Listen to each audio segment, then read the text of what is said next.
Guess what time it is? It's time for the Over the Bar podcast, where we talk and you listen, or not. Let's do this now. Night and Day Vodka. What do you call the company? That company sold. We call that one sold. Oh, you sold it? Yeah, we sold. What? What about a month ago? Oh, nice. Yeah. Are you So, happy to be out? it's conflicting. Conflicting. Yeah. It's It's a lot of work. Did your partner buy you out, or? No, we sold out. So Oh, wow. yeah. Did they actually take over the location, or just buy you out and get rid We're of on you? an NDA, so that's about it. What's Or an is NDA? a non-disclosure agreement. So you can't tell the world? That's correct. Just look into the camera and tell the world. Yeah. NDA. Don't break it. Yeah. So that was good. That was 7 years of 7 years. having 2 jobs. Yeah, I know the story. Yeah. I've So been there, done that a couple times. it's kind of bittersweet. It Yeah. is. I'll miss it, I think. What are you gonna? Did you? Hopefully, you got lifetime free supply. No, Oh my God! What happened? they sell it at the liquor store. Oh, right. It's good to go there. That's true. Good. Well, as long as you did well with it. Yeah, that's it all was that matters. like I say, it was 7 years that I don't regret. It was absolutely awesome. Yeah.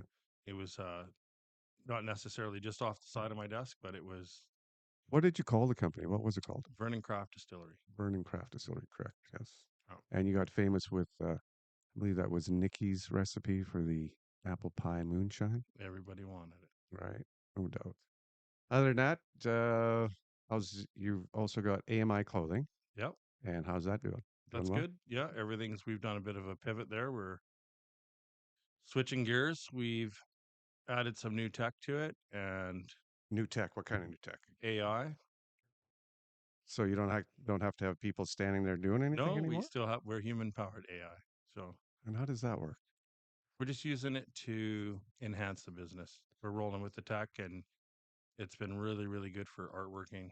Amazing for our equipment anyway. So just tell it what you want, and it designs it for you. Yeah.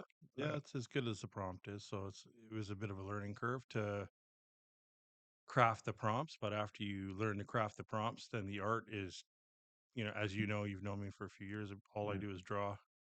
Yes. A massive bottleneck. So now is this something like you get out? What is it? Chat GPT, Dolly, or something? Is that what you're using? DALL-E, ChatGPT, Ideogram. There's so many. So, and all you have to do is put. I know I've been playing with a little bit with the Dolly and stuff for making like logos and stuff. And you're right. You got to get the prompts right. Yeah, I was actually using Chat GPT to make the prompts that's to what do I the do. art. Oh, do you? I do. Depending on which platform that I'm using for drawing, I feel like ChatGPT is really good with the actual prompt, but not as good with the drawing. So depending if you're using DALL-E on ChatGPT, it does amazing work. I use it for all sorts of stuff. I'll use it to do the heavy lifting, get me 90% of the way. Mm-hmm. Then I'll use Photoshop and Illustrator to get me the rest. But, there's so many different ones that are doing good. I've kind of got a subscription to each one right now. And depending on the request from the client, if it's text-based, Ideogram does really good with text, where ChatGPT, I'm sure if you've been using it for text, A little bit, it's yeah. on the struggle bus. Sometimes, yes, Yeah, absolutely. it struggles with text. Yeah. So Ideogram's really good for that. Dreamscape's good for fantasy. Like each one has its own thing that it's good at. So and that's neat because you can use a little bit of a side hack is you can upload photos to most AI, have them describe it so that you can see what they're seeing. So you can take a photo that you kind of want to use, upload it, and have Chat GPT or Yeah. Dolly or something Or anyone that you want. Yeah. And then you can say, describe this to me. describe it, and then what do you do with it from there? Well, then you can sort of see what turns its gears. And that'll help you with your prompts. It'll get you a little bit more to the finish line on your prompts. If you say, here's this, this is a Bernini Mason jar. You upload a photo of it and you see what it sees. And it'll say that's a glass canning jar. And then you can, it has ice. You can use its prompt then, and then you can refabricate it. You can be like, we'll change the liquid to blue. Oh, I got So you Crazy. reverse engineer it. You don't want it, you're kind of flying the plane as you build it, So instead of having them try and come up with something new, because I tried this the other night to use a martini glass, and I wanted I can't remember which one it was. It was a video AI thing that I was using, and I asked ChatGPT for the prompts for it, and so I put the prompts in, and it looked like the girl had been mixed into the martini yeah, instead of laying in the glass. Yeah, it was something out of a sci-fi movie, and I probably wouldn't want to put that on the screen. It might scare people. yeah, it gets a lot of the work done just by sort of peering into the machine. It's all just numbers to it. It doesn't know it's a mason jar. So that's going to just take time off your desk then It to actually, takes days out of weeks. so you can actually go out and work on the business instead of in the business. That is the goal, yeah. Cool, awesome. Which I never had, as a contract printer, as you know, we just print it's pedal to the metal. Mm-hmm. Somebody walks in the door and you have to remove time from focusing on manufacturing. As a manufacturer in this country for over 20 years, like it's the margins are super razor thin. Absolutely. So if somebody walks in the door like, hey, can you draw this? Be like, yeah, I need about $1,200.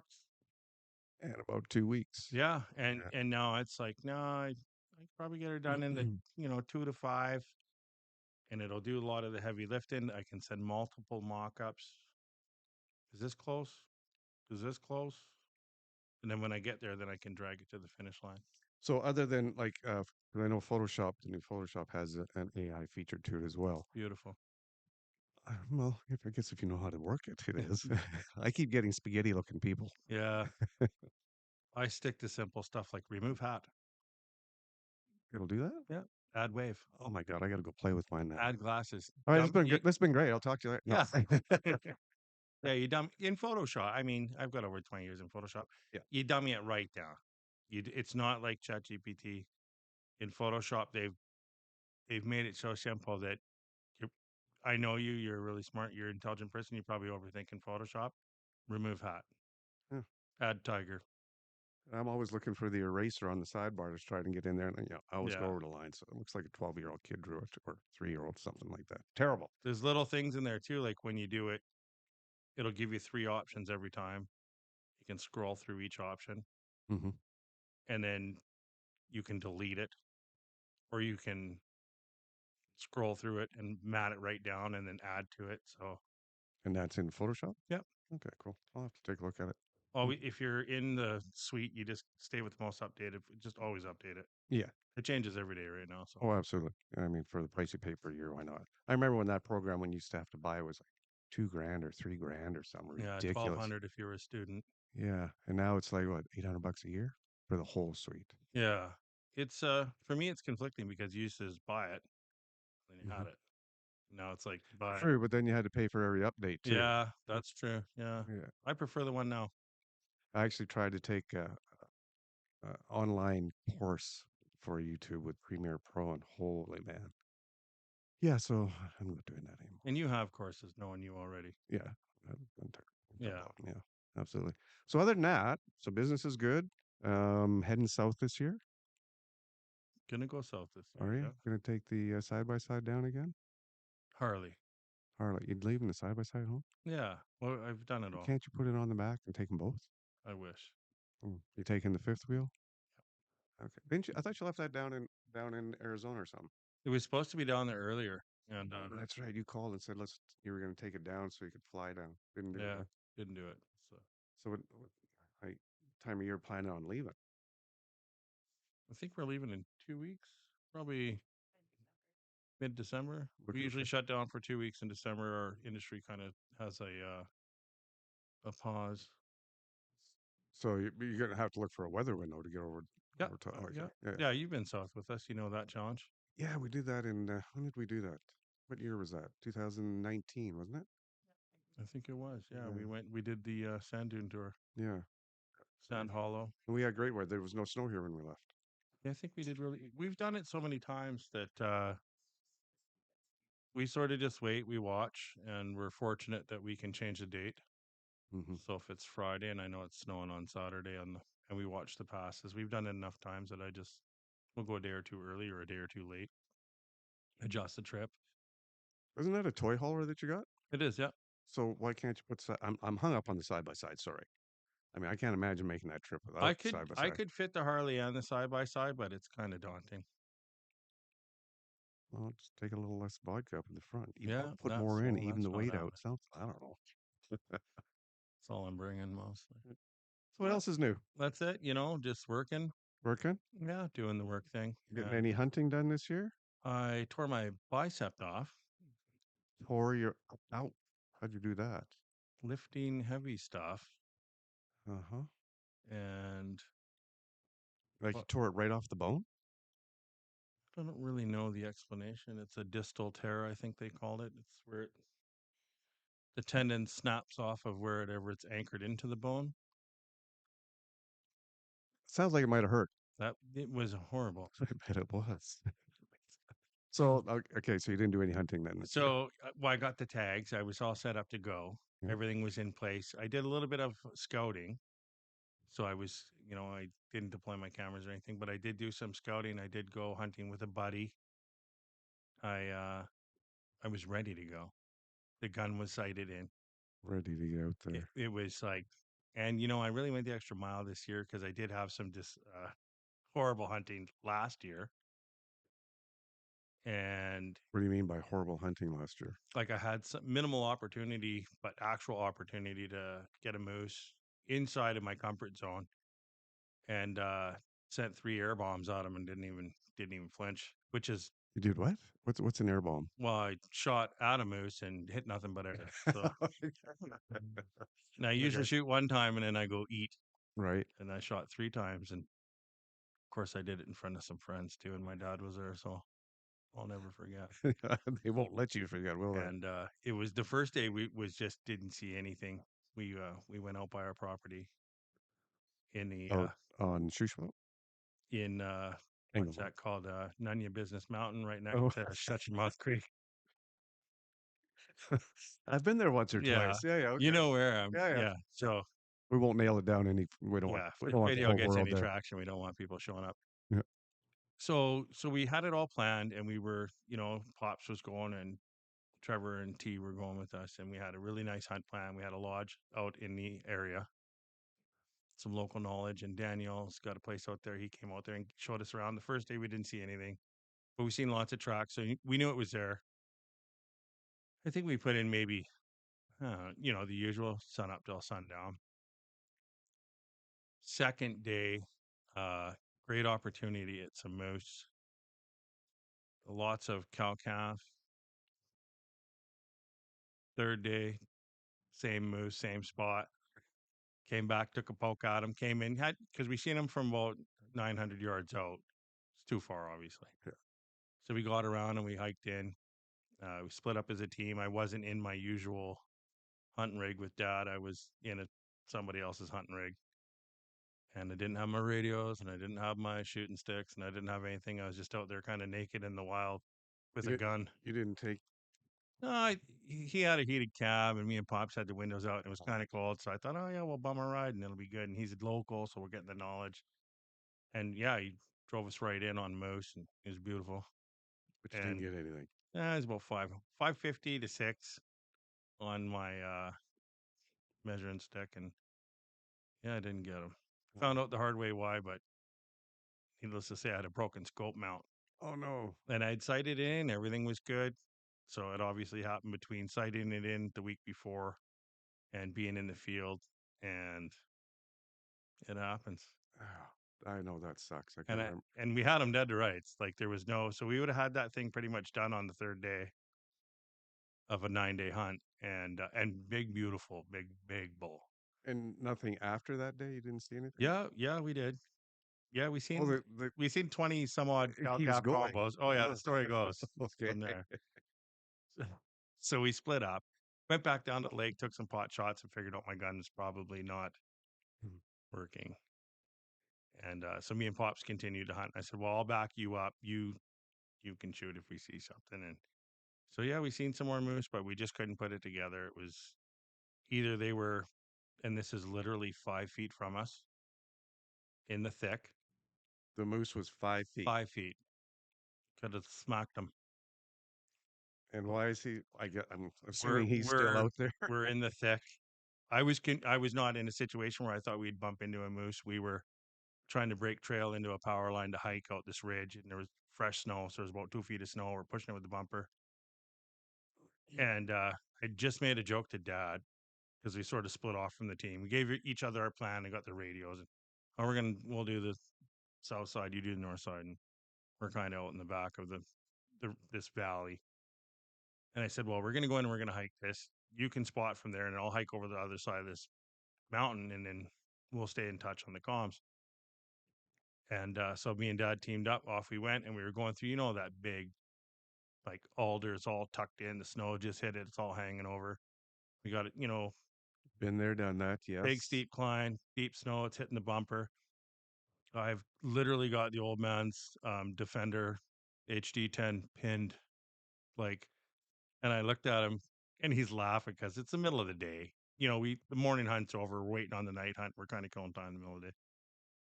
And I looked at him. I said, "You watch for the moose, and I'll drive," like as a joke, right? Like, get the thing wound out. There's probably every moose in the valley is running right from us. Thing's just pinned. And literally, we're going through the bush, and I'm sort of trying to push the bush off my face to get through this.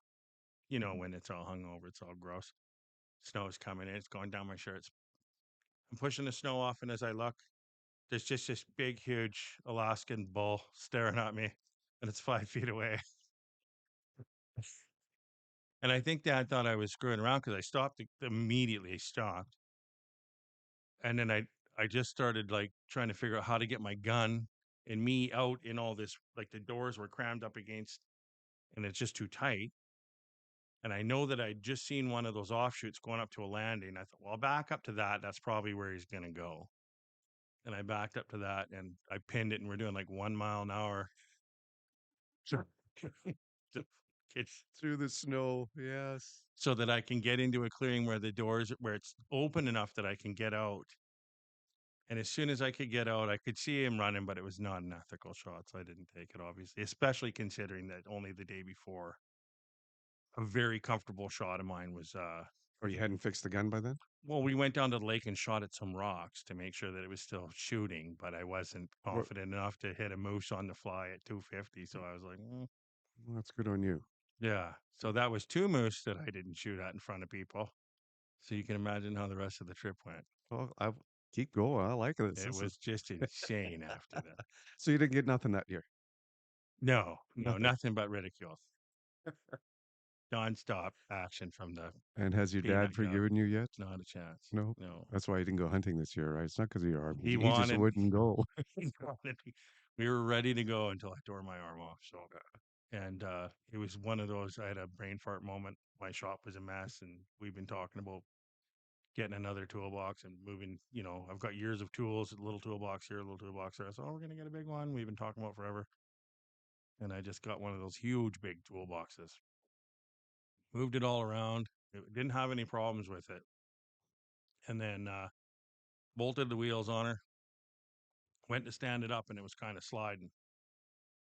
Like, oh, okay, well, I'll hold it with this hand and lift with this hand. Oh, it's falling over. Well, no, it was on the ground. That's how Oh, okay. I ratcheted the wheels on. And it was funny because when we left the Canadian Tire, we went down there to pick it up at the trailer or whatever, and the first dude came out to get it off the pallet, and he couldn't get it off the pallet, and he had to call another guy. Then they couldn't get it off the pallet. Then they called another guy, and I was like, "This is just, I'm embarrassed for you people. There's 3 people now doing a one-man job." And I remember because I got in the truck and I said to Nikki, "The whole world's gone to shit. Like 3 people." So they get her down on the ground, and they're all trying to get it, and I just grabbed it and threw it in the trailer, and I said, "Now grab the other half." I'm like, it didn't seem very heavy, but I read the box after. It's definitely heavy. And that was after that's when you pulled the muscle? So no, I did all Oh. that, got it in the truck, got it home, pulled it all out, got it in the shop, did all that on my own. Like it wasn't heavy, or it didn't feel heavy to me. Mhm. It was almost 300 pounds. So when I was lifting it, as soon as it started to move, I sort of just put all the weight on my left arm and tried to pull it with my right arm. And then I just heard I was like, oh, that's horrible. Oh, did it hurt? Oh, I almost puked. Like Put you to your knees?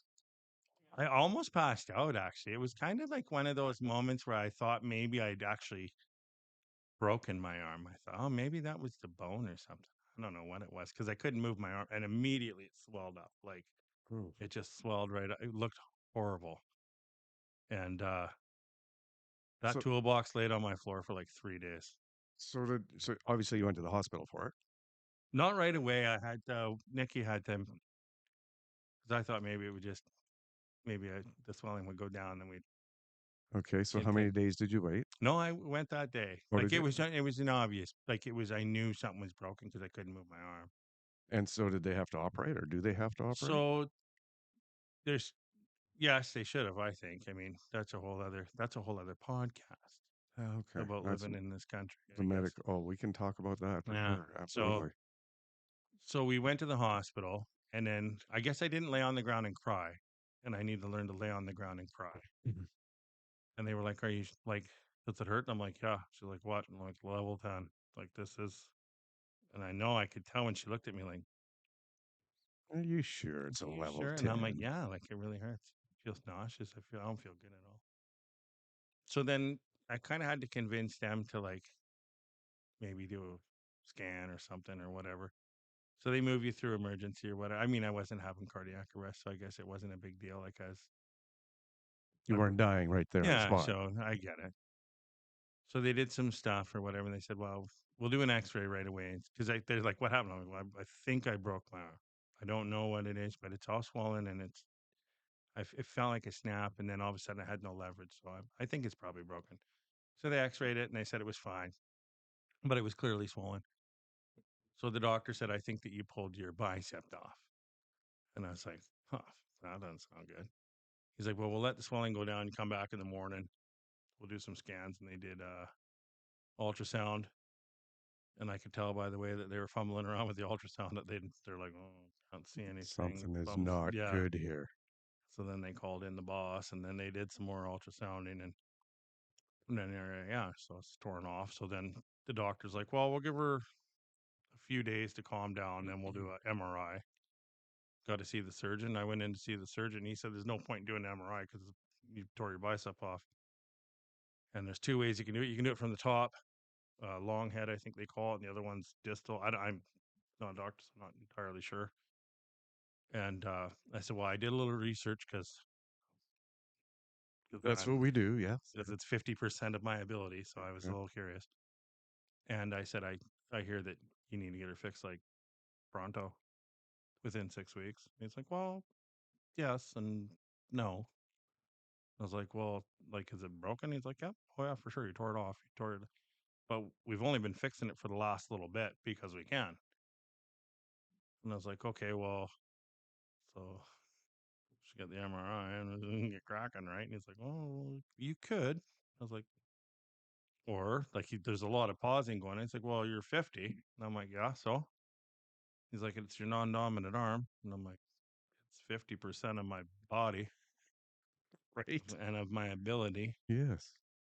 And then he laid out all the details. He's like, well, you could maybe gain back a bit of percent. You'd be like 80 or 90%. He goes, but if you let it heal, you're going to be at 80 or 90%.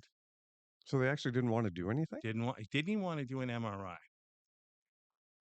So they basically, you went in total agony. They told you to come back in 3 days, 4 days, whatever it No. was. So then I did the ultrasound. Okay. What time Then frame I are we had talking? to get an appointment with the surgeon, I which mean, was we're almost at a week and a half by then, which in my research is like needs to be done in the first week to 6 weeks.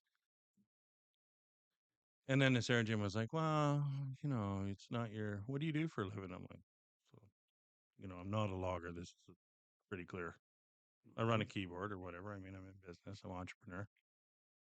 And is it your dominant hand? No, it's not my dominant hand. And the risks, there's a lot of infection when they got to drill through your bone. They've got a real weird system for doing it. They drill through your bone.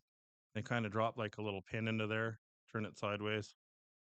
They cut what's left of your tendon off. They wrap it up kind of like a sagebrush. They hook that to the pin. They drill through your bone. They drop the pin through, and then they tighten it into there. And then they immobilize it for 4 to 6 months. And then you go through therapy. The therapy is supposed to be like 2, 3 months for sure. Wow. And he's like, well, I'm only on week 3, maybe week 4 right now, and I'm using my arm. He's like, you'd be for sure 2 to 3 months immobilized If, if you had the if I surgery, had the surgery. Then there would be chance of infection. Then there's gonna. He said he thinks in his opinion that if it was him, he wouldn't do it. He goes, if you were okay. 20, right? What does the age difference mean, though? Well, the odds on me getting back into concrete are pretty. I see. Gotcha. Yeah, right. And I'm not gonna have to learn kung fu. I'll shoot you, right? So, Yeah. so I'm old and lazy. Awful and lazy. Yeah. So if you're 20, then you're kind of risking maybe your financial freedom in your future. Right. Makes sense. Where at my age, it's And you've already got your business, and it's not like well, yeah, it's not it's not new. a construction business or anything like that. So Yeah, it was it weird. sounds so. Obviously, you can move your arm pretty good now. I don't want to jinx it, but I do feel like it's really well on the heel. It's on the mend. I wasn't supposed to move it for a couple of months or whatever, and put it in a sling, and I had it out of the sling in 2 weeks, 3 weeks, and I So feel and if the doctor was correct, you're going to get 80 to 90% back. If you do the surgery, you're going to get 80 or 90% back if you don't do it, plus risk.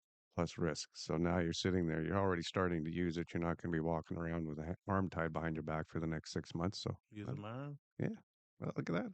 8 ounces at a time. You'll get it back in shape. If you were a bodybuilder or something, and you were concerned about Right.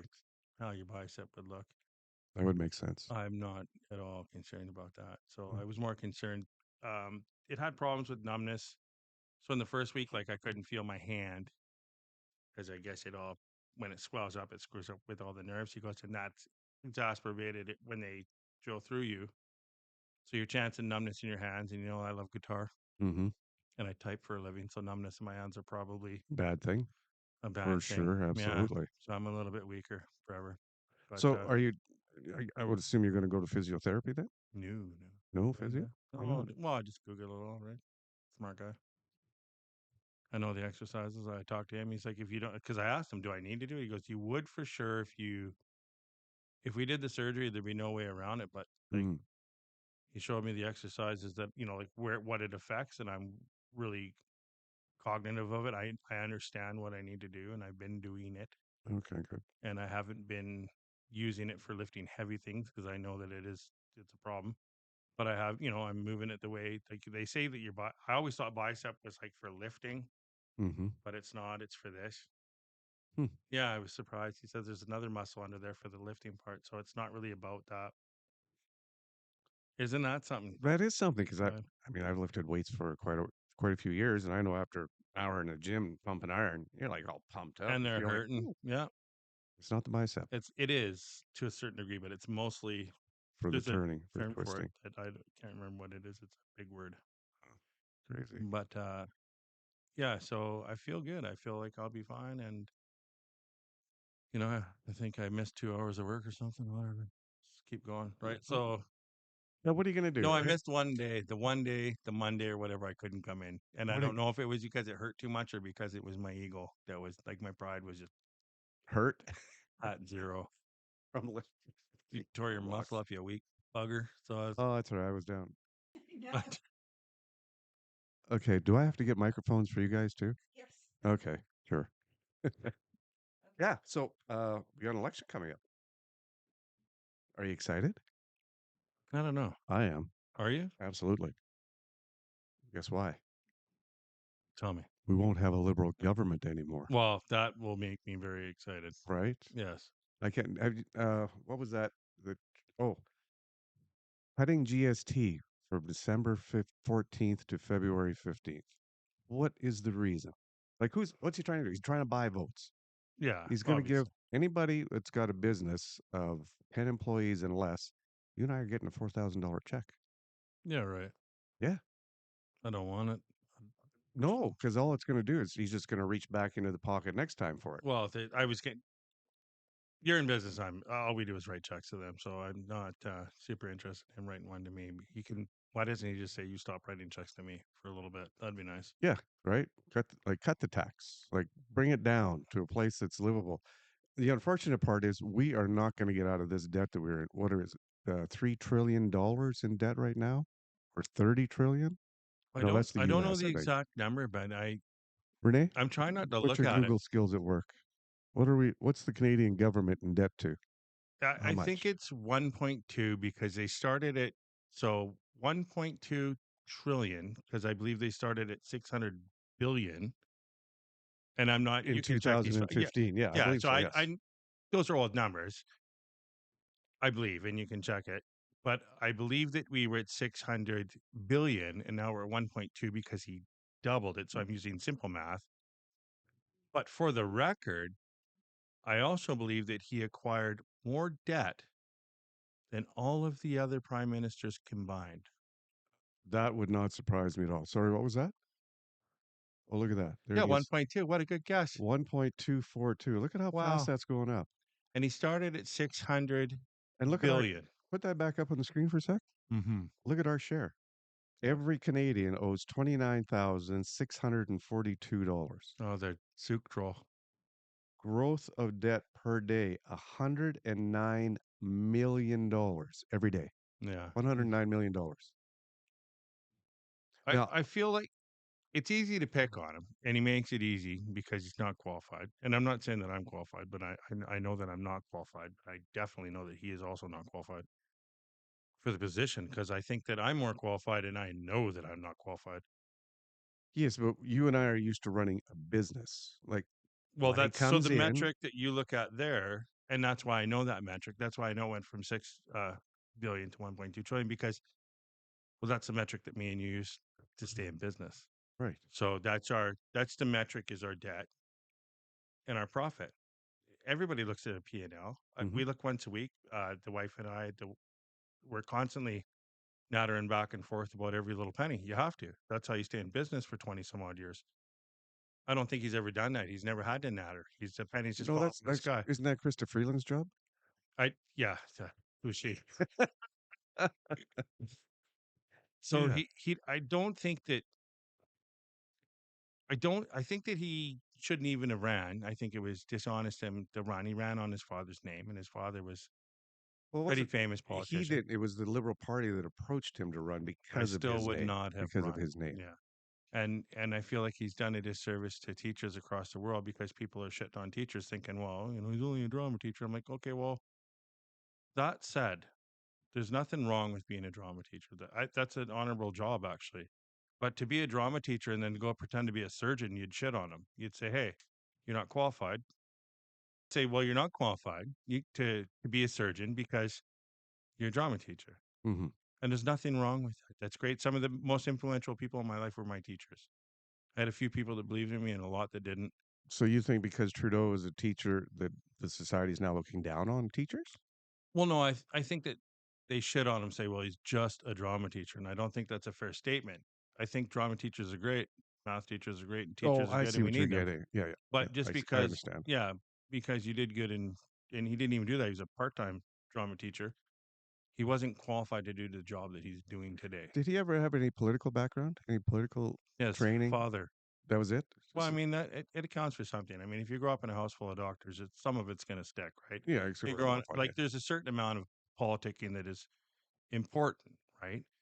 Like look at Ukraine. That guy didn't grow up in a political environment. He was an actor. And how's his country doing?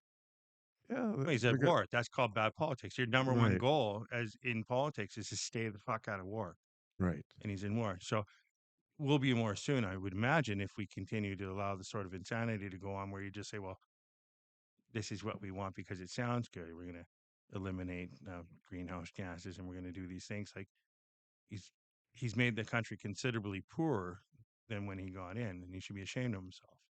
I think a lot of that. Well, it's a socialist government, right? So It is, what yeah. do the liberals do? They're a social government, which means that they give. Take first. You Oh have yeah, to take to they give. take it So out you of have our to take profit. it from us They first, and take then it you from the give to them. business people and the people who are the earners in the country, and then they give it to the classes that are in a difficult situation. However you want to put it. I'm for both. So before we go too far, I'm not at all liberal. I'm a liberalist, maybe. I don't even know what the libertarian, I guess, mixed with conservative, but I'm not a liberal in any sense of the term. It is today in Canada.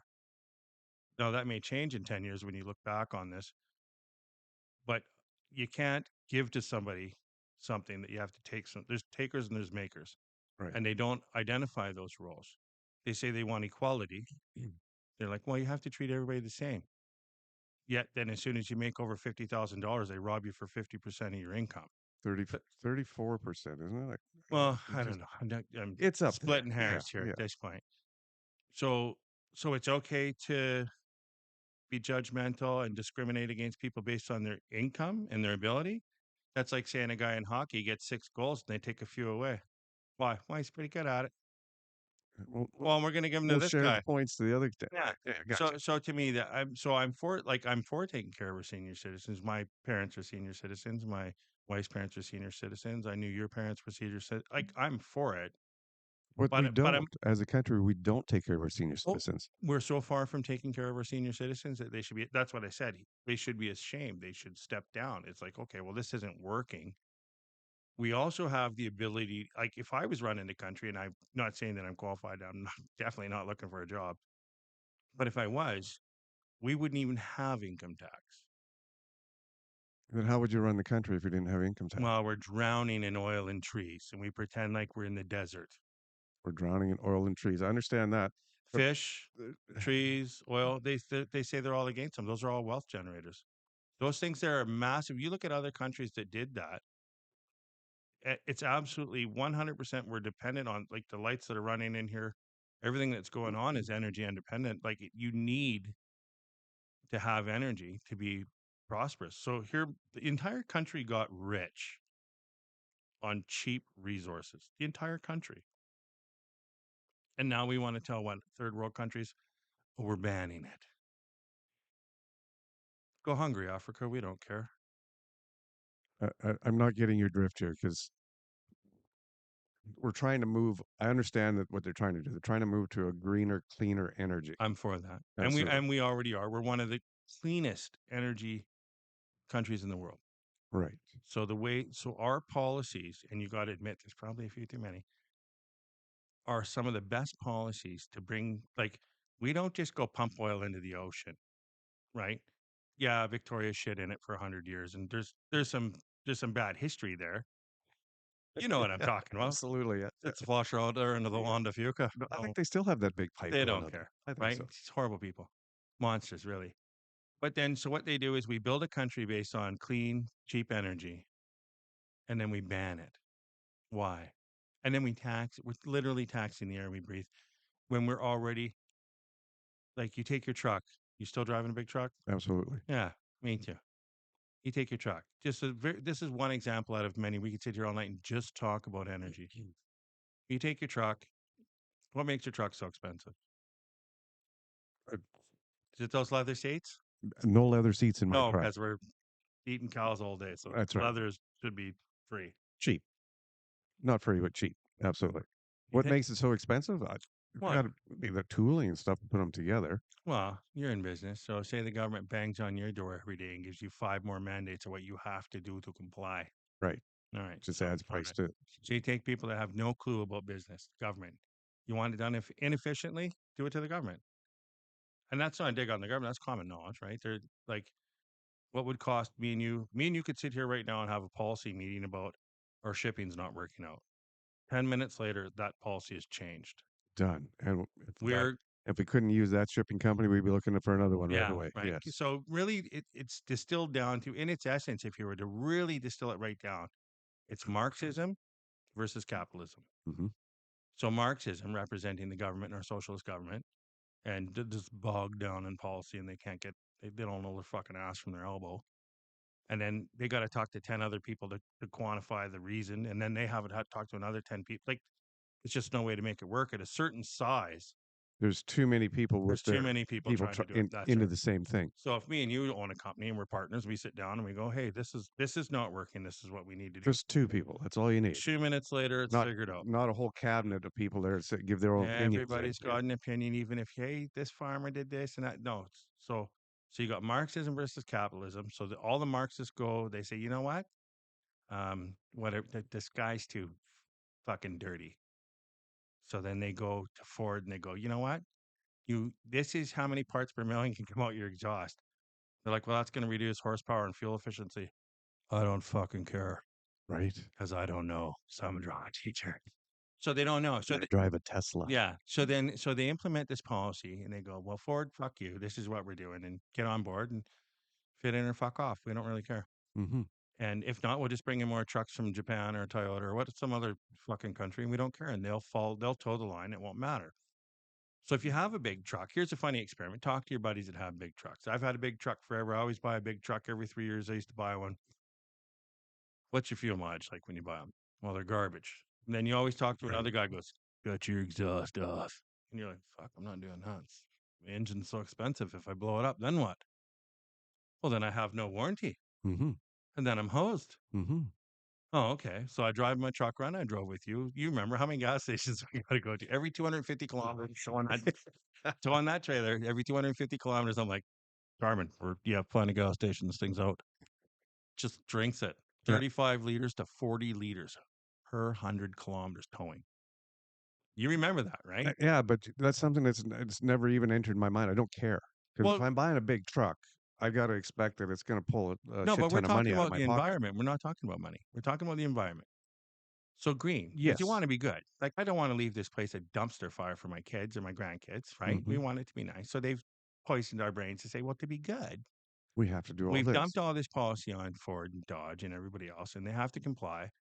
And if they don't comply, they can't sell in the market. So there goes your capitalism. There's Marxism. So then Ford goes, yeah, we'll comply. We'll do anything. We love to make billions. Let's do it. So then they do it. And then you get your truck and it's 35 liters per 100. And then one day your exhaust breaks. And I get a quote for it. My exhaust is $12,500 to fix. Wow. For my F350. $12,000 for an exhaust? So I finally snapped because I got no more warranty because I got tired of getting roped into these trucks for 120 grand and blah, blah, blah, and all the emission control. The only problems I've had with that truck since I've owned it the entire life of the truck has been the particulate filter in the exhaust, the afterburner, all the stuff to do with the exhaust. It's the only problem. Every time I need a warranty, it's because my exhaust is broken. So I'm thousands and thousands and thousands of dollars into trying to keep this machine from farting a little smoke out the tailpipe because Justin or whatever climate lunatic at the time says this is what has to happen. So then I go, well, I'm not paying $12,500. Gosh, you could jam that up your fucking tailpipe. That ain't happening. No kidding. Right? Like as far up there as you can get it. That's right in deep. Yeah. No kiss. Ooh, and no lube. So I talked to a guy in town and he goes, oh, we cut him off. I go, well, how many have you done? Like 5, 10, like he's like 20 fucking thousand of these trucks in my career. 20. There's 20,000 more smarter people than me. What the fuck is going on? So I cut it off. Right? Mm-hmm. I'm like, I can't pay $12,000 in fix for an exhaust. No, exactly. My warranty's gone. So let's take a gamble. I went from I cut my fuel mileage in half. Right. You got 50% better? Better. So how green are you now? Follow the money. Mm-hmm. So trucks are more expensive. So there's some more. You got 50% better. 50, I would say for sure 40. I'm 42.5. And we won't even talk about the power that I got. Wow. The power it was strangling my truck. Like it was literally choking the fucking life out of my truck, which is taking the time off my motor. Right? Mm-hmm. Absolutely. Because it's policy.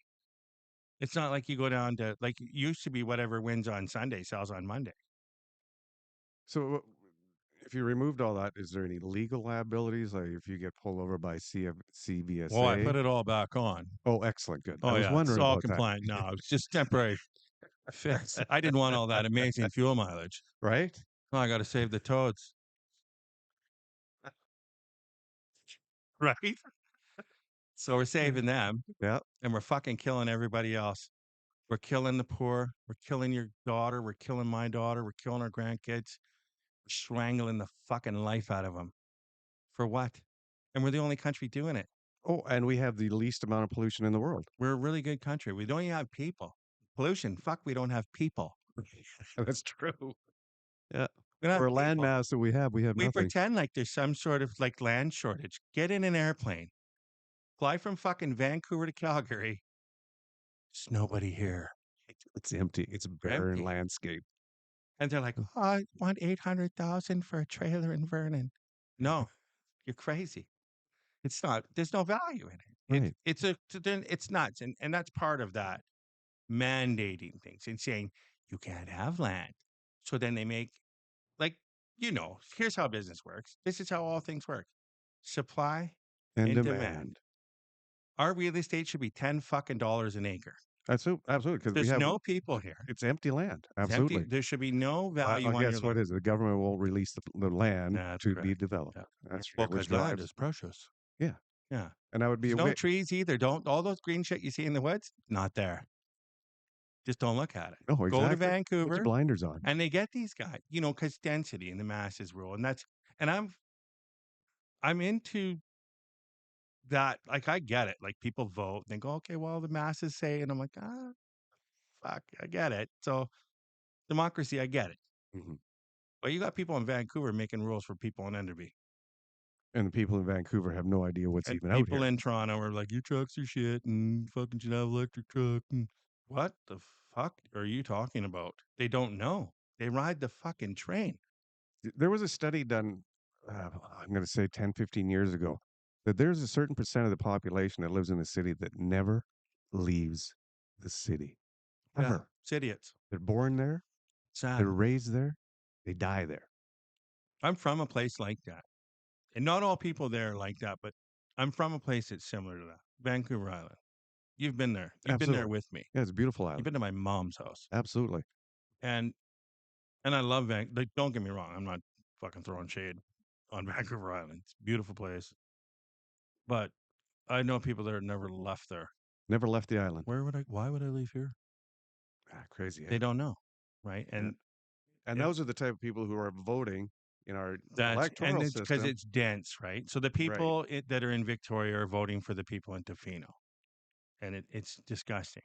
And I'm not, and I think that the problem, and I'm not entirely sure, but the larger that things get, the worse they get.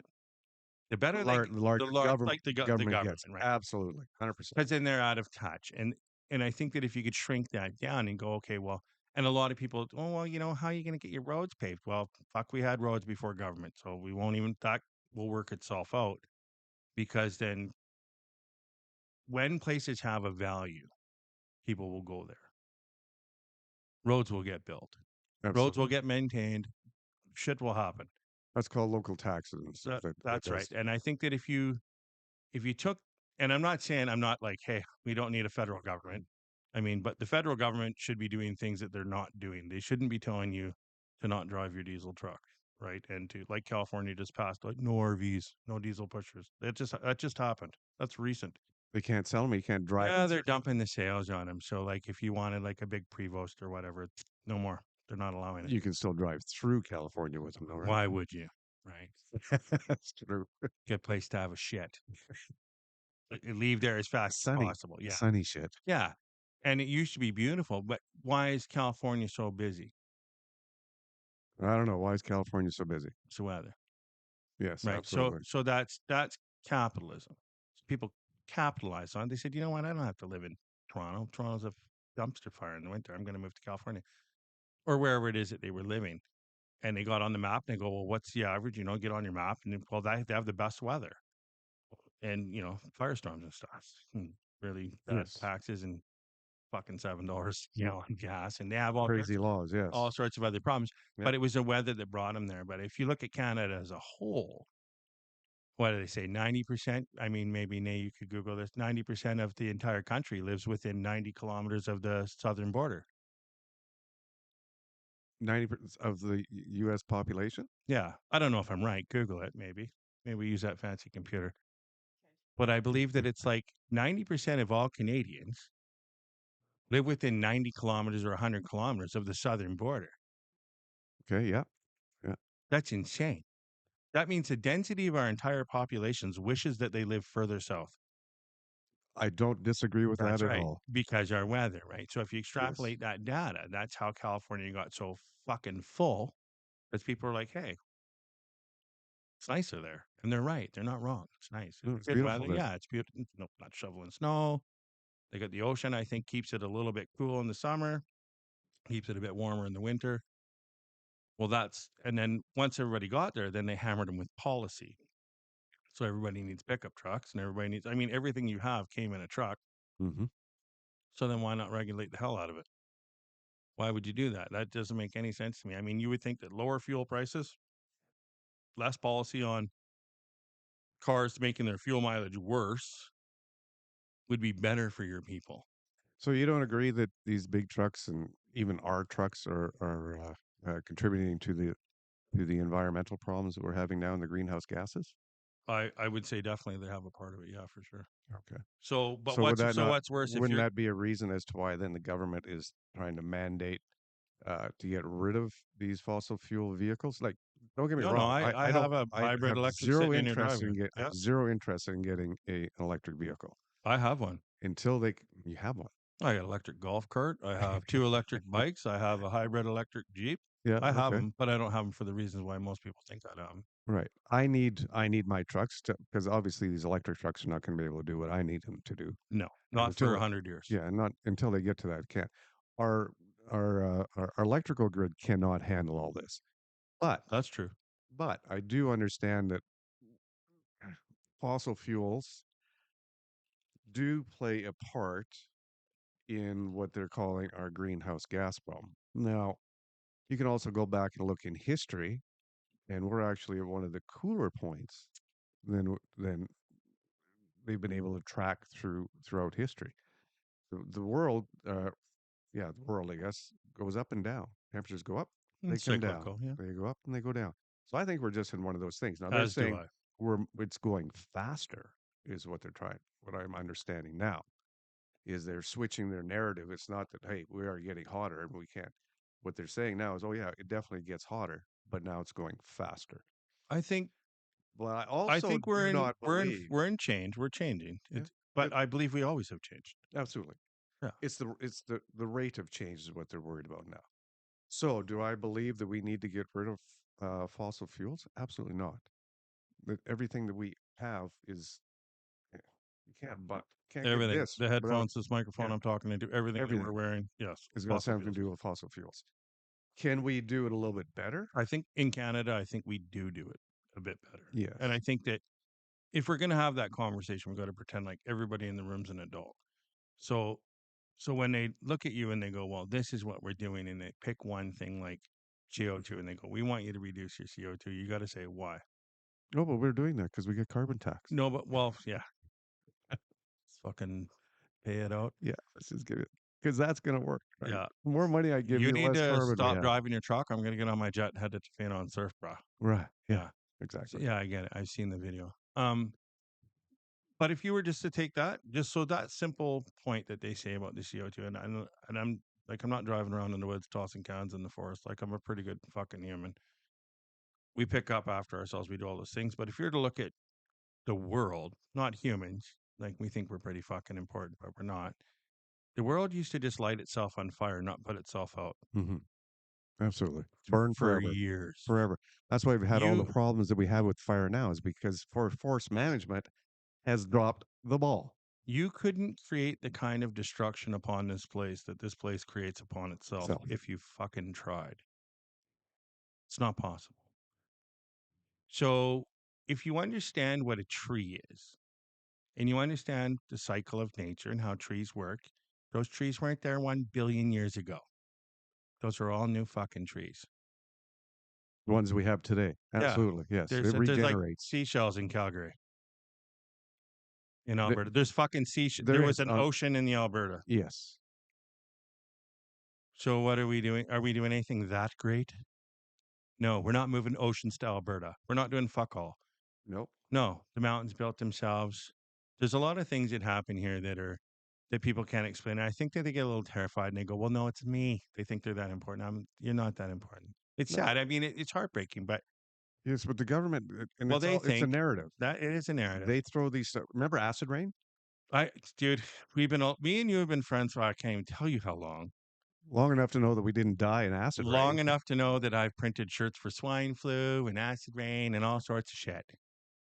And And when you look at the dynamics of how the world works and operates as a whole, sans humans, it does whatever it wants to do. The planet It itself. just Yes. literally lights itself on fire Once it's for tired of fucking us, fun. yeah, if it's tired of us, we're gone. Lightning goes through, burns shit down, then a new forest. And then you're going to get a couple of lunatics like, well, that forest on the island. Yes, yeah, there's some incidences where they're a few thousand years old, which is like nothing. In the grand scheme of the billions of years of the planet, that's nothing. So you're telling me that me driving around my truck is shitty. Mm-hmm. You And are bad for I'm doing bad, that. dude. That black smoke And coming out the yeah, back. Yeah, you're terrible. but yeah, what about you're going to take away all that, the ability of these third world countries? What source fuel do you think that they're going to do? They're just going to go burn trees to stay warm and to eat and to cook. If you go to a third world country and there's guys that drive around on wooden fucking bikes selling wood to burn. You're not doing anything. You're not being productive. You know what? You know who's productive? People with money are productive. People that don't have to worry about starving to death, they don't worry. They don't worry as much about throwing a beer can or two in the river when you're starving to death. When you got a full belly, you're like, hey, let's be good to the planet because I got Let's nothing pick else to this stuff fucking up do. and Yeah. clean up, and let's not be slobs. So you want to take care of the planet? Get as many people out of poverty as fast as you fucking can. Don't fucking impoverish the entire world because you tell them, hey, you missed your chance. Sorry, fossil fuel was cheap. Now it's expensive and fuck you. You find the best possible way to make that engine burn the least amount of fuel, not the most. They're making your engine burn twice as much as it should and telling you that you're saving the planet because you can't see the problem. That's bullshit. It's bullshit on its face. And if you just took just that metric right there, just took that one metric and said, hey, we're going to yank all our exhaust. Not that I'm promoting Jesus. Don't fucking think that. But like, They're gonna be knocking on your door. say you just took that. We're going to yank your exhaust off and everybody, you would cut oil production in half for all the vehicles need. That means all your lumber that moves, all the farming equipment, your food, everything. That would cure inflation immediately. That would mediate it on it. Now it would be hard on the people in the oil field, but we're drowning in oil. Why are they buying all this oil from Saudi Arabia? Mm-hmm. Why aren't they making it backyard? It's like rape's okay as long as it's in Toronto and not in Montreal. But Where is the distance where rape is okay? is it true that Western Canada has one of the largest oil supplies? Like it Top almost 4 in the matches? world. Yeah, Yeah. it's pretty close, right? But is the number one for clean energy. In other words, we have the most regulation. Surprise. Right? So we're the best.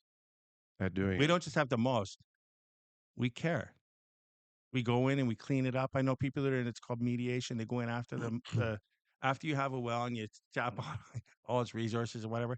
That's not the end of the well. Like in Saudi Arabia, they say, "Oh, that one's empty." What? Throw 10 guys in it, move it to the next well. Right, That's not here. right. We go in, we take the soil, they clean dirt. It's a joke, right? We know people that clean dirt. Clean it. Clean Actually, dirt. clean the Go in dirt. and do mediation. Go in and they take the dirt out of there.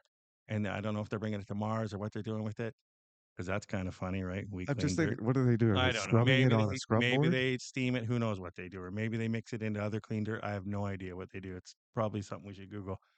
Yeah, let's How do you Google that. clean fucking old oil rig dirt? Like, how are they doing But they go in. Is that remediation? remediation? Yeah, I don't know the Remediation. word. And so they go in there and they fix it up. They're not doing that in all these other countries. They don't give a shit.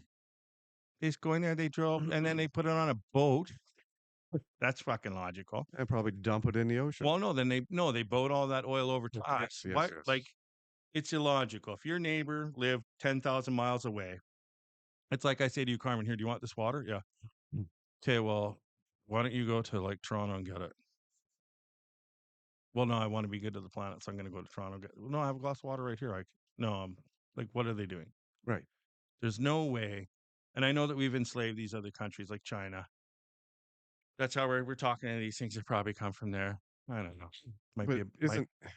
Now, okay, so I'm not really up on why we are importing so much oil from these Eastern Saudi Arabia, whatever you want to call it, countries, and why we're not doing our own pipelines. Now, this has been an ongoing issue that I know has been happening in Canada for probably as long as I've been alive. I would imagine that it's just money. Has it got something to do with OPEC? Yeah, well, agreements with there's that? all sorts of crooked companies out there like OPEC Yeah. that control things that they shouldn't control, like the production of and how many barrels, and Right. That automatically affects the price of fuel. It goes up, goes that's down. Marxism Yes.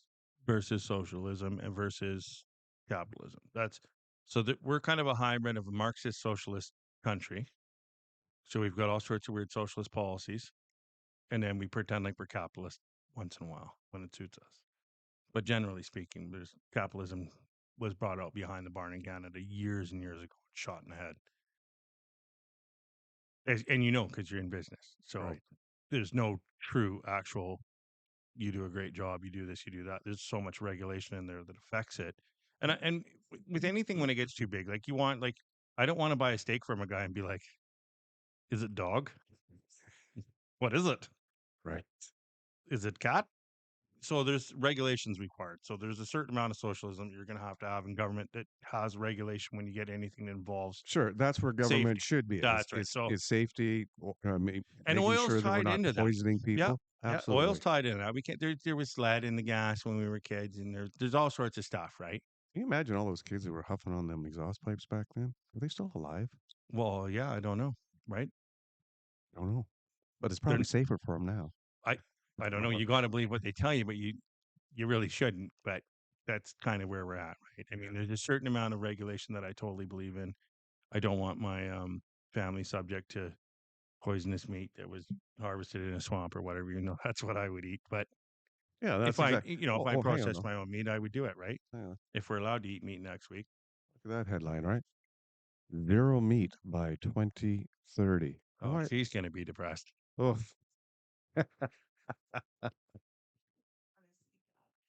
Oh, is that a world thing? yeah. Look at that. Brothers. Zero meat Shut. by 2030. So what are they talking about here? Is this we're going all to this That new would never happen. I un, mean, so here's one you can the Google. unbelievable burger? Is that what they're talking about? Yeah, Beyond Beef or whatever. I know that our federal government, in its fucking wisdom, invested 8.6 million, I think, into cricket farms.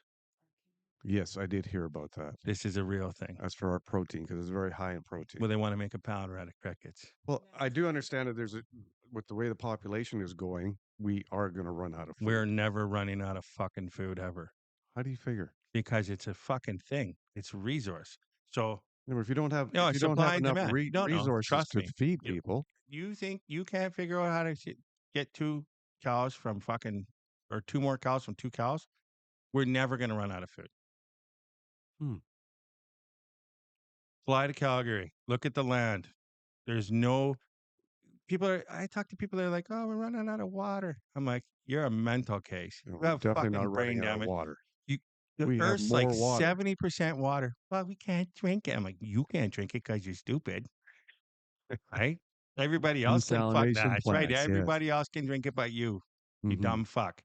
So they're trying to feed you this insane bullshit that we're gonna run out of food. You're never running out of food. Because as soon as you get hungry, you know what you do? You stop fucking making t-shirts and go make food. Everybody would just you can make food right here at this house. You can grow it, yes, absolutely. Yeah, everybody yes. can make food. Yeah. So who are these idiots that are going to run out of food? Everybody can make food.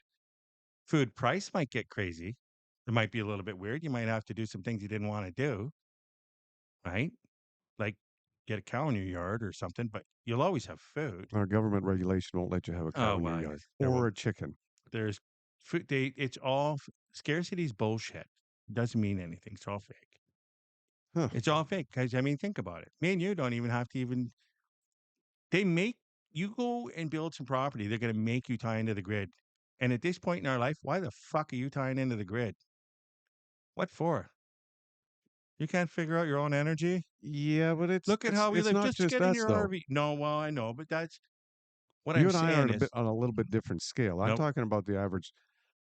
They make you I do shouldn't it. say the average. They but make you do it as control. So you think that you need them for what though? What would you really? What has they done? What has the government done for you lately? for me, for the average person, probably not a whole lot unless you're on No. welfare or you have 10 kids. Well, that's a very small portion of the country. It's only, and you get in your senior citizens, it's like 35% of the people carrying the rest. So It's not. It's a very. I mean, I could be wrong on those numbers. I Might did want, read an article not too yeah, long ago it's a that third. 42% of Canadians think that they are middle class, with I think it was 16% are below the poverty line, which would be, I guess, the ones that you call on the dole. Yeah, I don't know what the metric they use for. It's not as high as I thought. I was quite surprised when I read that. Yeah, I think it's 17,000. 17,000 Yeah, if you make 17,000 in this country, this is what I was talking about. for wages. Yes. Well, for discriminating, Under to I discriminate think it's against under somebody. $30,000 a year. You're considered below, or yeah, well below the poverty line. I can't remember the exact number. They can look it No, up but for I'm us. saying for tax, if you make under 17,000 or around there, then you're pretty much tax free. Yes. Yeah. So the discrimination starts after 17,000. So I don't know what poor is. I would assume poor in this country is a lot higher than what people actually say it is. Well, I think that middle class is pretty much poor now in It's a Canada. loose word. Yeah. Yeah. Yeah. So it's sad to see that. But what I'm saying is no matter how stretched it gets or how tight things are in a country where we're not living in the desert here. No, I think, Food's going to be everywhere. People will just change their focus, right? but it may not be in Canada that we're losing the ability to grow enough food.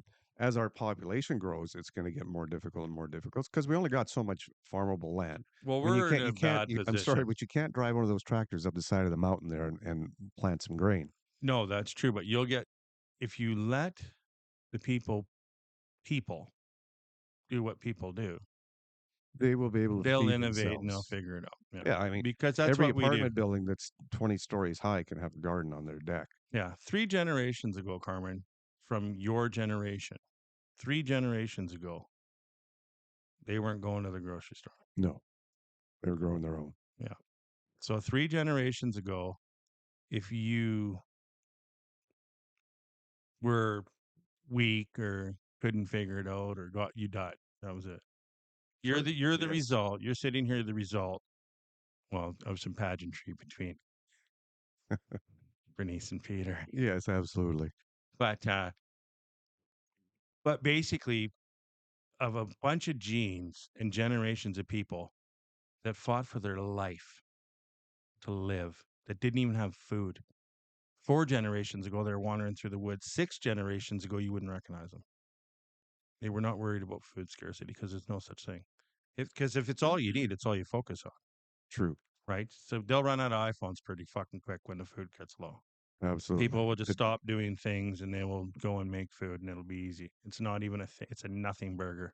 So how did that all happen? Why did we as a race or humans leave the fields and go to the city? We didn't. What happened? Well, that's modernization. It's moderna.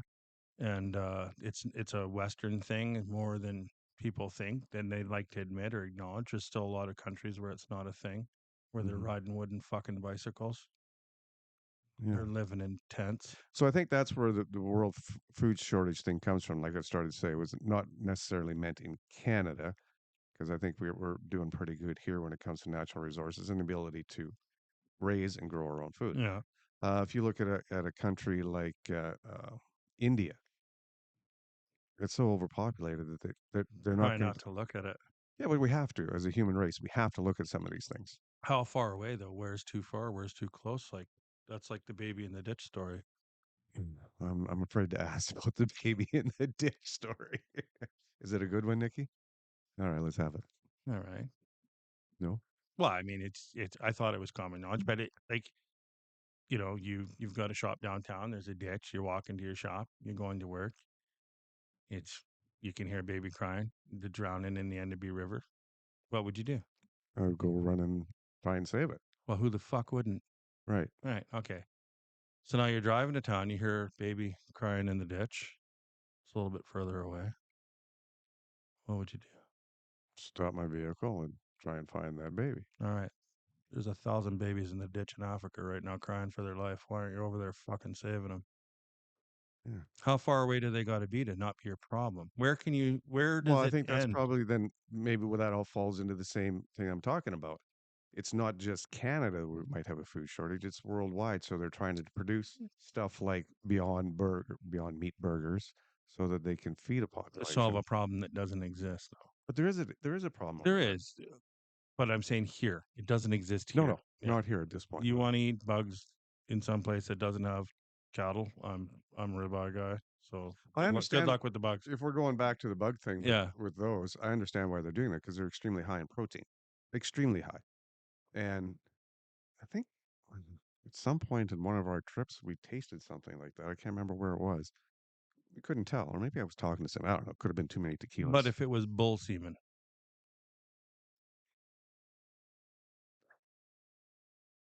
like we don't have a food problem. What? Too far? I don't like. It's fucking crickets, man. Right. Yes. Leave it for the bats. That's their food. Stay the fuck off their food. Eat your food, your regular food, your deer, your moose, your beef, your whatever. We don't have that problem, right? So we leave it to the people that do have that problem to want to hammer in a 1.6 or whatever $1 million and the crickets go fly at her. Still stuff. Oh, see. Okay, time for a break. All right. So after that short little break, we've got some actual evidence here for you. So Ben, if you want to go ahead and do that, he's going to check. As in the comment was bull semen versus crickets for protein. We're actually going to chat GPT this. Bull semen. The wet weight of bull semen protein content versus the wet weight of crickets. Which is higher? Got it. Generally, bull semen has a higher protein content by wet weight compared to crickets. Bull semen is known for its high protein concentration, which is why it's often used in breeding programs. Crickets also contain protein, but the overall protein content by wet weight is typically lower than that of bull semen. Oh, All I'm right. thirsty. So Yeah. that's- yeah, right. Okay. So So I to mean, your so what? point, Yeah, what are we doing? So we drinking bull cum? No, we're fucking not. So not my country, not my problem. okay. So I'm going to assume that you're dead set against crickets eating them. Yes, 100%. Morally I will not be eating any towards fucking bulls. bugs. Or are we talking survival? No. One's probably a lot more weird. Right. I'll let you decide because some maybe not for some people. Oh boy. Yeah, but Okay. it's strange, right? So we find the things and we do the things and the road to hell is paved in good intentions, and I believe that. And if you want to eat crickets, it's great. It's awesome. Do it, please. More meat for me. Fly at her. I love it. And if you want to just be a vegan, that's great. I don't throw hate or shade. You can eat whatever you want. Absolutely. Whatever The whatever floats your boat. the problem happens when you come to me and say, look, eat fucking crickets or bull semen, or which is it's bull semen, I guess is better. That's where I have the problem, right? So where and that line between socialism, capitalism, Marxism slowly is being played out. They've named it. It changes, right? Like they say you're born a liberal, right? You got to pay a lot of tax to become a conservative. So as you get older, there's certain things, and then once you're a little bit older, you're back to a liberal because you're like, fuck, this is killing me. I've been working my bag off. You want more stuff for free. Well, it's not even free. If you You want raised more from your government. That's right. If you're raised in the government and you built this country and your ancestors died for this country and your grandparents fought in the war, or maybe even your parents or your great grandparents fought in the war. They bled for this country. And then people show up on a boat, go, I'm Canadian. You're like, well, are you? You really? You're fucking Canadian? No, These but we people came here. We're all immigrants. I'm an immigrant. You're absolutely. an immigrant. We're all immigrants. Yes. Why don't you show up Mexico and go, fuck, I'm Mexican now. And I'm going to start imposing my Canadian bullshit on you assholes. No more tacos without ketchup. Like, you don't do it. So I think that I'm not, and like I said, there's new Canadians. I have a lot of friends. I'm a very diverse guy. Like, I have all sorts of friends. I got a whole spectrum out there. But I don't buy into this, hey, you just showed up here and nobody died. No, people died for this country. We're handing it over like it's nothing. and we're sending money to these other countries. We're funding wars to murder people. Mm-hmm. That's not good politics. Good politics. Well, it's good politics in the world of politics. Yes, no, absolutely. it's not even in that. I mean, Look, every country has got to stick so much money into this. they don't have to. But then we're kicked out. We're not Of part. what? What is it called again? Fuck them all. That's what it's called. No, the I know what you're talking about. All those places. NATO. Yeah, to be a NATO country, you got to pay your share. Canada's fallen well short of that. Well, Are we yeah. funding wars? Well, I think there comes to a point where you have to. If we didn't have some sort of a NATO, I think this world would go to shit in a handbag really fast. There has to be. It'd be Yes, quicker for sure. Yeah. absolutely. So Yeah. we've got the U.S., who is by far the power continent country on the world in this whole Well, world. they pay for everything. They're our baby daddy. Yes, absolutely. Yeah. But now they're getting to the point where they're going to say, hey, you know, we don't want to pay anymore. They've already said. They've been saying that. Yeah. Well, it's going to watch January 20th. What happens? What's When already Trump, happened? when Trump gets in there? If they let him in. Oh, they'll let him in. You think so? Oh, he's already won. Why wouldn't they let him in? But they're trying to fucking have war now. Talk about a peaceful transformation. He's in. Let's do some intercontinental. Let's just throw some missiles at Ukraine. They can throw them at Russia. This is not a peaceful transfer of power. He got in, and they literally, like, it's already been Looney Tunes, batshit fucking crazy what they've been doing. Since yes, I know they just It's gave insane. Ukraine the go ahead to use those long range missiles. And then, absolutely. and then you know what happened? And then Putin replied with what? With his- ICBM, first one ever launched in the fucking world, history of the world. Yes, Big fucking round ball. he was definitely going. Boys, step back. Could have had nukes on it. He called USA before he did it. Said, "Hey, I'm going to do it." Probably like 3 minutes before this is happening. And then, so the first one ever in the history of the world, like that's, if that doesn't put you back, who are the, and So what Who are you're these trying to people? say? What you're trying to say right now is they're not going to let Trump get in because they're he's getting working in. at He's getting starting in. a world war They're setting him up to for fucking failure. fail. Yeah. Like, so they already did that. They did 4 years of, well, 3 years or Yeah, whatever. but if this goes ahead, the Democrats will never, ever. That's a lie. They get can have as back many in. wars as they're fucking warmongers. They'll get back in. People will forget this tomorrow. We live in. I remember the first time I seen somebody cut somebody else's fucking head off. Do you remember that? We watched it, and everybody fucking did. I closed my eyes. I didn't. I watched. Yeah, no, I can't do this. I've watched. I've cut a head off. You've seen me cut heads off a deer, Yes. right? You've seen me got how many deer? Yeah. Okay. You know how fucking horrible that is. Absolutely. Like, that bugs me, and I'm eating it. They're doing this to humans all over the world. Yeah. Okay. So this is a normal thing. People have normalized. You're so desensitized. You don't even, the shit we've seen, no human should see. So then when they do a war thing and they go out, like, how many people do, like, approximately have died? Let's just use one example. How many people died in the Second World War? 500,000? No, fuck, not even close, bro. However many? How many people died in the Second World War? I bet it was like fucking 30,000 for Canadians. Oh, for Canadians. Yeah, sorry. Okay. I'm narrowing it down to our little teeny little world that we live in. Yeah, Google it and see. So I'll show you where I'm going. Okay. Trust me, I'm not taking you down a dark road. What? You could have just asked ChatGPT. I should have. How many? 45,000. 45,000. Okay. Over 45,000 Canadians died during World War II, and more than 55,000 were wounded. The Canadian Armed Forces were involved in nearly every theater of the war. So I was out by what? What did I say? You said 35,000. Yes, So I'm you're out out by by 10,000. How many people died the opioid crisis in Canada?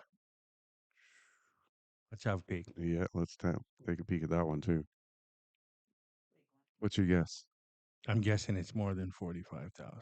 That died for the opioid crisis? Oh, Yeah. Let's take a look. 47,000. More people died of the opioid crisis Can you? than died in World War fucking II. There it is. There's a total of 47,162 apparent opioid toxicity deaths reported between January 16th and March 2024. You're right. More than would died How in many World people War do you II. know that died in World War II? I know none. How many people you know died of overdose? 2 or 3, absolutely. What are they doing about it? Yeah, right. Banning guns. And they're suing the Banning guns and legalizing drugs. and suing the opioid companies now. The Oh, pharmaceutical that's companies. But gotta leave whatever, that yeah. out because that's just money. Yeah. So they're banning guns Mhm. or whatever the fuck for no reason, and they're legalized. They've legalized every fucking drug in the world in Canada. Like Canada, basically. We're back at the liberal government and their social attitude. Well, what too. I'm saying, so policies are out of touch with realities. Absolutely. What would do? What is the reasoning that you would lose more people to a crisis like the opioid and than you did in World War II for people that died for this country? Well, I think they seen the war coming. They didn't see the opioid crisis coming. That was well put Well, under. it's been going on for a long time. I don't know how long the war went, but we could do all that. I would assume it was probably not as long as the opioid crisis. And look at where we're at. What are we still doing? Horrible. They're screaming in today. they're screaming in the streets for abortion. Mm-hmm. And I won't go down that road because I apparently with a talk you're not qualified. But they're screaming in the streets for abortion. They're screaming for it. They're like, we need to fucking kill more babies. They're screaming for it. Women are losing their fucking minds to kill more babies. They are literally legalizing every drug you can so we can kill more of our citizens. They're begging for war. I don't think they're really on our team, bro. Begging for war. Begging for war. Sending money more missiles. We're going to send some tanks. So you want some tanks? What the fuck? No, I don't want any tanks. They should be like, hey, get your shit together. don't you think it's the Western country, NATO, Western, all the allies getting together to try and stop Putin from doing something that he may or may not should have done to start with? And this is we I don't even want to. They'll fucking rape me over the like. There's no way I can even say what's really happening, in my opinion. But let's be honest. If he was going to do something, we'd all be fucking dead by now, wouldn't we? They're flirting with nuclear war. Nuclear, like if Putin was going to do it, he'd have done. Like they crossed every red line. They're over there. There's probably somebody humping his fucking daughter right now if he had one. No, they've crossed every red line, and he's done. He gets on TV every once in a while and goes, "We're gonna nuke you," or we're gonna. He doesn't want a war. He's probably the most restrained politician I've ever seen. At this point, yes, I will agree. He had like one thing. He's like, "Hey, don't fucking join NATO." Like his main red line was like, "Ukraine, don't join NATO." You join NATO, where's it going to We're fucking gonna, yeah. And well, yeah, I was gonna say there. So if you look at his land, it's his fucking land. They call next door to you, and I said, Ben, don't step one foot on my property. I'm bringing in 20 other guys. And before I can bring in those other 20 guys, what are you going to do? You're going to come over there and beat the shit out of me.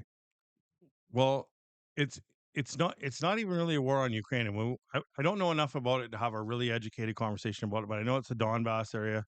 And I know that, let's be honest, like who fucking paid to build Ukraine? Russia. And when you talk about the Donbass region, it's a province. We're going to get a lot of flack from this, but they're mainly Russian there anyway. That's now, correct. This could be Western politics and Western propaganda, but from what I have heard is they want to become part of Russia anyway. Now, I could be totally wrong with that. They did know that they actually called him in. Companies. So I've done a little bit of looking. I'm not super worldly guy. Like I make fucking t-shirts and vodka. I'm not the politician, but I did. I mean, obviously, when people start dropping, the bodies start to fall. I'm like, okay, well, might want to pay a little I'll attention have a little peekaboo. What's under the hood here? What's running this fucking machine? Where's it going to? And as far as I could tell, like in 2014 when they took Crimea or whatever, they'd already done a regime change. Like America had already said, we're fucking tired of this. He's out. So they dumped a bunch of money into this other jackass, and it didn't work out.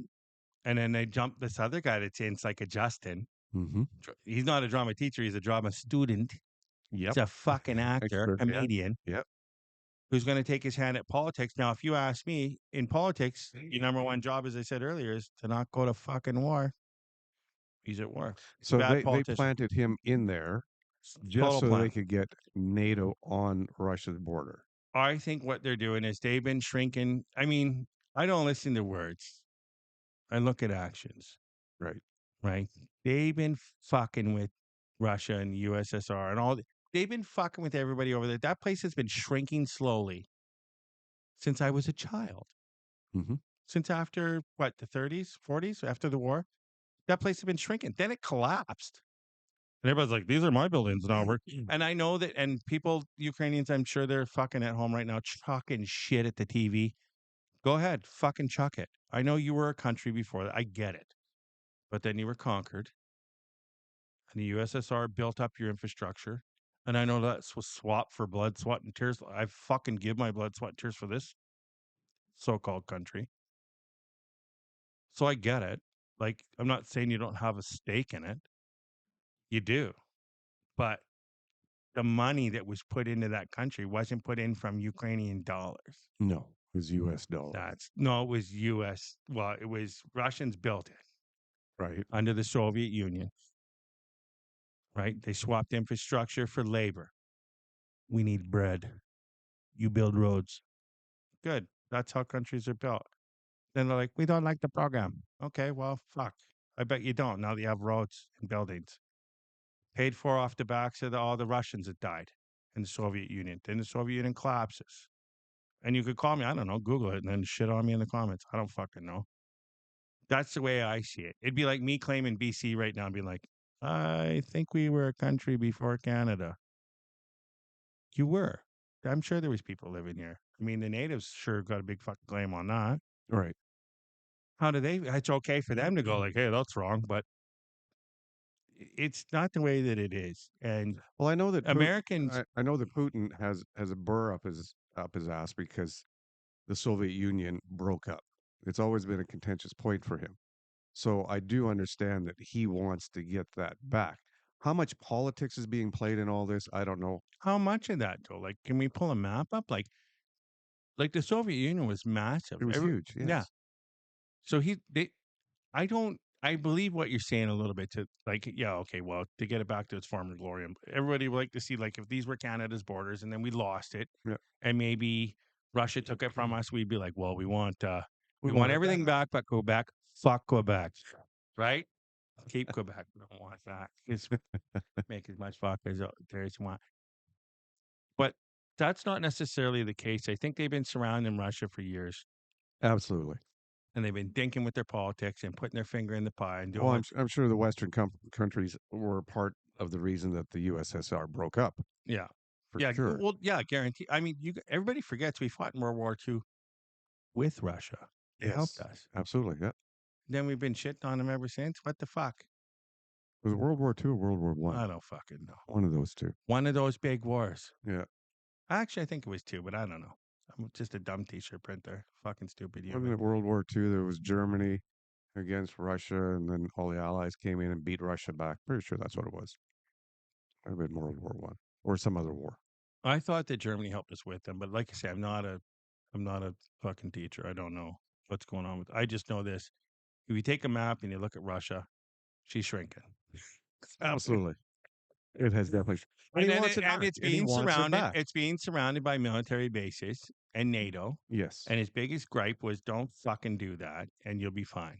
Mm-hmm. And then America went over there and they did some thinking around. I think they admitted to spending like $9 billion on regime change. And then they did a bit of a regime change and they didn't get what they liked and everything fucked up. And now they've taken the youth of the Ukraine and just fucking killed it. Nobody cares. Like, it's like I say, when was the first time you watched some guy lose his head on TV or on the internet? It was dramatic. Now it's like, well, that's what they do. They're fucking monsters. So there's people that are monsters, and monsters right now just took half of Ukraine's youth. Probably, I think the last estimate I heard was like 500,000. And Ukrainians died? Yeah. 500,000? Yeah. We need to Google that because I want to see Google that. it. Well, they're never going to give us the real numbers. But let's find out what they are saying. Let's find out what the real numbers are. But so 500,000, so 500,000 And let's get to the real bolts of that. Young fucking men. Young guy. Yeah. Hell, we've had Canadians fly over there join the I have a diet. friend over there right now. Yeah. Scott Crazy. Anderson, politician from, or he was, I don't know if, I think he's going for Emily now, from Vernon. He's over there in Ukraine right now doing a humanitarian job. Wow. And I talked to him last week. He was heading over there. And he's not just going over there as like some fucking politician. He's got some military background. He's going over there with some guys that have a military background. And he's doing a humanitarian. I think he's delivering medical aid. And It's something that he volunteered for through. yeah, no, it's not being paid or anything. This is just something he's He curious. just jumped in there and He went over wants to there. know what's going on, what's Oh, yeah. happening over here. The boys have food. The boys taken care of. How many are left? How many died? Mhm. You're not hearing. You won't hear the real numbers on the media. They're just gonna put a little fucking flag on their thing. What do we got up here? How many? What are we at? How many That's a lie. Ukrainians died? According to Western estimates, no. But what's the real estimates? They're talking about. Well, yeah, absolutely. We don't Yeah, know the who actual. knows? But I mean, that's a far cry from 500,000. So it's. Well, I but bet you know it's what? That's 80,000. It's still too many. no. Well, one is too many Yes. for a war absolutely. for bullshit fucking land. But I bet it's not 80. I bet it's 500,000. I bet if you're just to dig and look at the real numbers, maybe how many Russians? They'll probably say 9 million Russians are fucking dead. To Ukraine. Too many. Too many people are dying. For what? What are they fucking dying for? Politics. 2020 fucking 4. You're taking my gun away saying that I'm a piece of shit, and then you're sending guns and weaponry to another country to murder fucking people because your politicking is shit.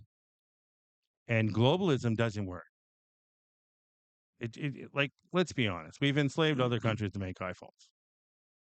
And I don't know, these fucking glasses were pretty cheap, and this watch is pretty nice and didn't cost a lot of money.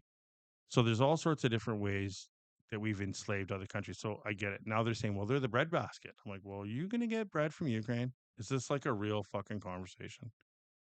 Oh, they're a European breadbasket. Well, They are. Absolutely. Babies crying in a ditch in Enderby. How far are you going to drive? Yeah, Gotcha. that's right. Yeah, Okay, so well, apparently our country's driving a long ways. all the way to Ukraine. Yeah. So how many people? So what about the wives Mhm. of those men that are dead, that had kids? What about the mothers? What about all those? What type of situation are you putting those fucking people So in?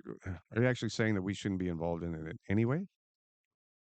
I think personally that I don't think that we should be. No, Well, I think that we should give our opinion. Unfortunately, we're mandated though by being part of NATO. Then fucking end NATO. What's that? No, it's not. But we are as Canadians. So what has it got to do with NATO if they're not NATO country? Actually, I think Russia's a NATO country, isn't it?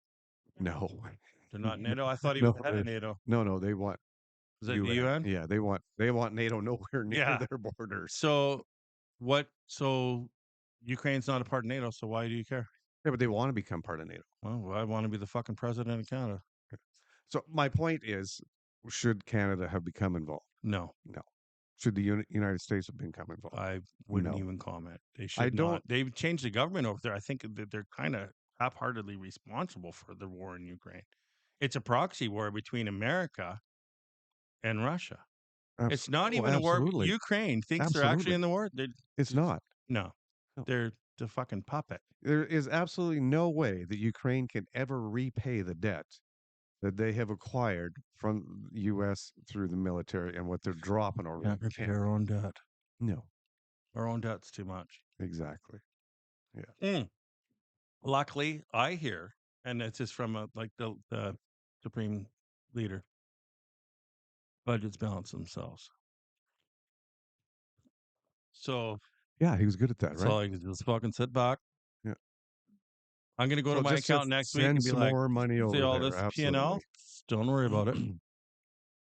Budgets balance themselves. I'm going to go to the bank and identify as a multimillionaire, and I want to take 90% of my money out. I'm missing some dots in my account. Let's fucking put some dots in that. That's what they're doing. But except for the difference is when they do it, people die. Absolutely. Yeah, so it's sad. And I'm not saying that there's not a time for war, but I think that we've been brainwashed into thinking that the time for war is when these idiots tell us it is. And maybe the war is where if we redirected our energy, the war should be more on freedom, and that you should war for your freedom, and then maybe you should be a little bit more reliable on Oh, yourself. isn't that what they're worrying about? Isn't that what they are No, worrying that's all about? bullshit. Nobody's gonna walk away better over there. They're gonna walk away worse. The women will have less men to do the choring. Ukraine will never rebuild We're after gonna have a this. bunch of women bricklayers over there. What's gonna happen over there? Yeah. It's gonna be a shithole. Yeah. It's gonna be horrible. It's gonna be so sad. Well, there'll be billions of dollars made by the U.S. for All going in and it's rebuilding. gonna be But BlackRock's they- already been buying it up. I don't doubt that I'm not for a even allowed to second. say. Can you say BlackRock? I don't even know if you can say BlackRock. BlackRock. They're like, we'll rebuild. One of the largest companies in the world. Absolutely. Horrible monsters. I'm reading some articles on them. I don't think they're horrible monsters, but they did buy just a whole shit ton of Bitcoin. Wow. Hmm. Good for them. Weren't you buying Bitcoin or something in one No, I someday? fucking think it's stupid. Or you were? I was watching. You were doing some I watch it. I'm on the market every day. I watch. no investments. I have brain damage. I'd stare at it. Look at it go. I should have bought it 2000. Imagine if I we was would have gonna bought it. dump all in. You know Can what? you imagine we would have bought it $100? Fuck. I My could son have. looked at me one day. He says, "We're driving in town." He says, "What's this Bitcoin, Dad?" I said, "I don't know. It's something weird." Zach says, "It's $100 a coin." Not a hope in hell am I putting $100 into something I know nothing True fucking that gazing. nobody knows. Yeah, it doesn't. You know. Oh, nobody knows who the owner is. Yeah, right. Well, they were Oh supposed no, to. They it's were supposed to bring him out a week ago or Satoshi something. Nakamoto has no fucking no, he doesn't. It's the federal government probably or some fucking stupid thing. Could be, That's right? what I think. Oh, And that's a good guess point. what? Switching over, right? Oh yeah. Oh yeah, we're going to this. Get rid of the dollar. Yeah, Now we're they going to might go just to a be. digital coin. I don't give a fuck. We bought Bitcoin last week. We Did now ya? own it. I'm not No, a no, crypto guy. the U.S. government. Did they? That's what they're going to Oh, come out that's one what'll day and say, happen. Yeah. we bought Bitcoin. Bought it. They fucking have owned it the whole time. They're like, and I can't believe you don't believe in our dollar. Right. Fucking killing you. You're going to Ukraine to fight for Ukraine. No, I'm not. I'm not against it. I'm not for it. It's just not a part of my portfolio. Have you been investing in stocks at all? Yeah, but I Okay. don't believe in that. I'm not, and it's not that I don't like it. Yeah, I have a fucking chart. I'm on Trading View. I know what it's done. Everybody goes, "Oh, you can get rich off it." I'm like, and you can get very fucking poor off of it, Absolutely. right? So you look at the Silicon Valley banks, and you look at what's happened with all the scams in Bitcoin, and there's so much bullshit in there. It's fucking brainwashed little cowards are using. It's like, hey, pick something up and sell it. Be a man. What's this? It's air. Yeah, fuck off. I It's don't like, care. what is it, Yeah. NFTs? Yeah, those are doing great. Non-fungible token. Here's a picture of me jerking off. 8,500. Yeah, not interested. And yeah, if it turns into currency, the cool thing is always know how to make currency. It's like you've been in business since I've known you. I've looked up to you for years. Like, That could be misplaced, but no, thank you. no, Anyway. but I mean, it's just what is money? It's a fucking trade of time and value. It's Bitcoin will be money. Well, okay, well, good. I know how to trade time for value, so not concerned. Yeah, it'd be nice to have a boatload of that sitting in the back parking lot and have to worry about it because when it all shrinks. It's really good. Here's what happens. So when I have a cord of wood, it's worth equal to however many gigajoules of energy. When I have a Bitcoin, it's worth whatever the fucking retards on the market say it's worth. And when they say it's worth zero, It's be worth fucking zero. But your wood is still going to be My worth some quarter money. wood will still be worth a quarter wood. Yeah. And my bull semen will have a lot of protein in it, and I'll be fine. I won't be concerned. I'll invest in Well, you things. enjoy your bull semen. I think I'm going to go with the crickets. Yeah, I'll invest in things that are tangible that I can put in my fucking hand. Yeah. And a lot of people are. I know that the fucking Bitcoin bros are gonna freak out and be like, "What a loser! That's stupid. I'm rich." Well, Whatever. we're old. We didn't see that one coming. Here's what How happens. did you see that coming? If it comes fast, it goes fucking fast. So if you can be a billionaire in like 2 seconds, you can be a fucking millionaire in 2 seconds too. Oh, there's been guys when the Bitcoin crashed, there was guys that were billionaires, and when it crashed, they were like, "Uh-oh, the house is gone, everything's gone." It's like dating when you're young. I'm happy. Oh, I'm sorry. Fuck off. There's no interest in that, and I won't have, and I don't get this fear of missing out. What do they call that? You know, like there's There's all those. I don't fucking care. And I watch the market every single day. I get up 4 a.m, pull out my fucking app. Why do you do that if you're not invested in it? Well, I'm invested in the world. I'm Just for watching. no, I'm for the good of the world. I want people to succeed. I want people to win. Right. So how do you make? What's the point in being a fucking human if you can't help somebody or do something better or look at it and understand it? So you, unfortunately, being human, you have to look at things like the price of gasoline. When it went to negative $35 a barrel, I should have sold my house and fucking put it all in there. But guess what? Renee and I were driving home one day, and I thought, oil is. We should buy it. Back in my head's going. If I buy it today and it drops another $35, I'm got nothing. And what do I got today? Nothing. No oil stocks. It's baked into you, right? Yeah. They that's the thing, right? Your money. I wasn't raised in a very rich family or whatever. My parents aren't fucking bums, but they're not rich, and they're like, "Dad is horrible," and I'm like, "That's where money comes from. You just have to get older." Well, if you listen to Robert Kiyosaki, you Rich live Dad, from Poor debt. Dad. Yeah. See, Excellent book. I haven't read. I should read his book, but we've been brainwashed since you're a child. Like they don't. What they teach you in school about paying your fucking income tax? What they teach you about leverage? Nothing. What they teach you about being an entrepreneur? Nothing. Zero. Absolutely They don't want you to know nothing. fucking anything about that. No. What they teach us in school? Grow up, get a good job, Get broke, find a wife, have kids, Yeah. buy a house, put a white picket fence around it. become a slave as fast as possible. Absolutely. Yeah, go to school. Actually, bank a whole bunch of money into school, and then Then- go get trapped into that fucking. Yeah, so you job. have to pay for Yeah. the next 20 years. It's horrible. It's a Absolutely. horrible system. And I didn't do good in school. I didn't go a long ways in school, and I really struggled in school because I seen it pretty early. I was like, oh, this is fucking wrong. This is crazy. You want me to do what? I don't believe any of this shit. So I struggled. And I would skip school all the time, go smoke dope down at the fucking quad. And then I would go in and write the test, and then they go, "You're a cheater. How'd you learn that? That's not, you can't." I'm like, "You're never in class. I don't have to be in class. You give me a book at the start of the year, you read the fucking book. It's all in there." They don't want you to learn like that. They want they want the dumbest person in the class and the smartest person in the class to meet in the middle and both be retarded. And there's not, and I know you can't say that, but I just did, so fuck them. But that's what they want. They want you all to be the same. That's why you look at all the cars out there right now. Look at them. What a horrible fucking mess the cars are. The cars. Just cars. Look at cars. Go drive by a car lot and look at these fucking unmanly pieces of shit selling people. Okay? You can't even fucking get in them. Horrible fucking. They're definitely not built well, if that's Oh what you're my- trying to say.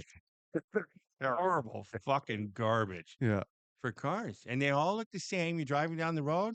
There's a fucking $300,000 BMW next to a fucking turd. They're identical. And you can't tell the difference. It's a $500 car, fucking $300,000 car, turd, meat turd. No reason for it. They could make them way fucking better. Turds, all turds. It's all about money.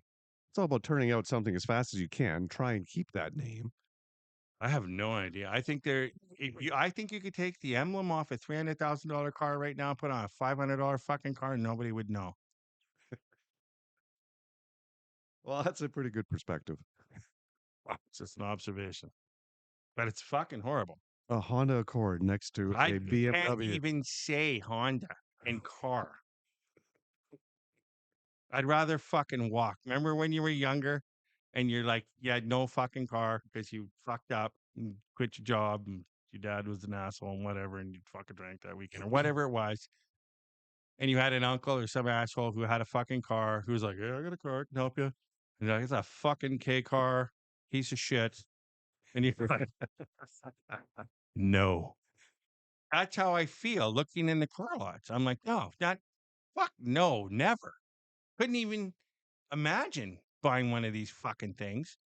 And they're in there just like, they're drowning themselves in debt to buy this car that looks like every other fucking, it's It falls apart. Yeah. Yeah. Exactly. It all comes from some horrible fucking shit. That's called capitalism and trying to get the most out of $1. It's like buying an RV Well, today. I don't know. Don't buy any RVs. They fall apart. After 2019, you stay as far away from them as you can. They all break. They I've all heard leak. that. They're terrible. But I frames even are have bending an and older cracking. one that's fucking terrible. I don't know if Oh, fuck, yeah. they're all overpriced. Yep. Oh, absolutely. But it's been way worse since that But when you were growing up, cars weren't time like a few that. years ago.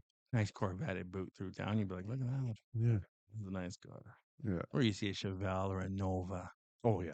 right? Sweet. They fucking rumble through town. You'd be like, There was a time, oh, God, it's got to be like, oh, man, I was young, really young. Came across this old, probably a Chevy or something like that, sitting behind this old building. I were kids, right? And looking at this, oh, let's smash the windows on this thing. 'Cause, I mean, it was a derelict car. It was derelict. you thought it was. Oh, it was at that time. It was rusted. There was nothing left of it. The glass was still in, right? So let's smash the windows in. We took the biggest rock we could get. We could not smash them damn windows. There you go. That's the difference between what you got then and what you get now. The body panels on those cars, you and I probably couldn't lift up a fender. Well, not even just that. You look at appliances. We're just talking about your fridge. I have the same fridge. Lasted me over 20 years. Yeah. We're a disposable society. We buy a brand new fucking Sam junk piece of shit. 3-4 months later, my ice dispenser seizes up. I text my buddy. I'm like, hey, you got the same fridge as me? He's like, oh, fuck, it's your ice stopped working. It's never going to work again. I'm like, paid $5,000 for this fucking fridge. It's got an iPod in it. Like, it must work. Garbage. Mm-hmm. Guy comes in to change. I'm like, hey, maybe change my furnace. He's like, well, you could probably just lube your fan and do some maintenance on it and be fine. I'm like, well, it's fucking got a little initial JC down on the corner of it, like she's old. And he's like, no, like, you don't want to change it. I'm like, why? He's like, it's from the 30s. I'm like, that's like, the new ones are like 1000% efficient, aren't they? And he's like, they last like fucking 10 years. Right. That's Then part you of got the to plan. cost them out. It's planned obsolescence. He goes, your furnace, it'll outlast you. Mm-hmm. I'm still driving around in a 72 AMX fucking Javelin. Sweet car. Sweet car, by the way. What goes wrong with that thing? Nothing. Fuck all. Yeah. Let's drive around, do burnouts. When you buy a vehicle today, you don't buy it because of ball joints or wheel bearings or transmissions or motors. You buy them from all the electronics that are in there. And they're always broken. My Ford's always at the dealership with some. Do you know what the difference? Problem. It was interesting the other day. I was talking to one of our customers. They came in and we were talking about vehicles and stuff and diagnostics and how hard it is to do diagnostics on a vehicle nowadays. I tried to explain to him. I says, well, an airplane, a 747 or one of these big jets, has about 9 million lines of code in it. Not insane. A car has over 100 million lines of code. That big a difference. That big a difference. It is absolutely spectacularly crazy. So when you buy a car, ball down, whatever. I mean, unfortunate about your exhaust system for $12,000, which is absolutely insane, ridiculous. Right? Yeah. But yeah, back in our 1969 Chevelles, they didn't have any computers. You and I, with half a brain, could go out there and figure out how to set up a carburetor. My carburetor change the spark plugs. So simple. Like that 72 AMX fucking Javelin is just like when it won't start, the battery's dead or the fuel's old. Yeah. And even old fuel will still eat that, but it'd just be like kind of rumbly. Yeah, chug along. Well, and how are we doing with the fuel? What'd they do to the fuel?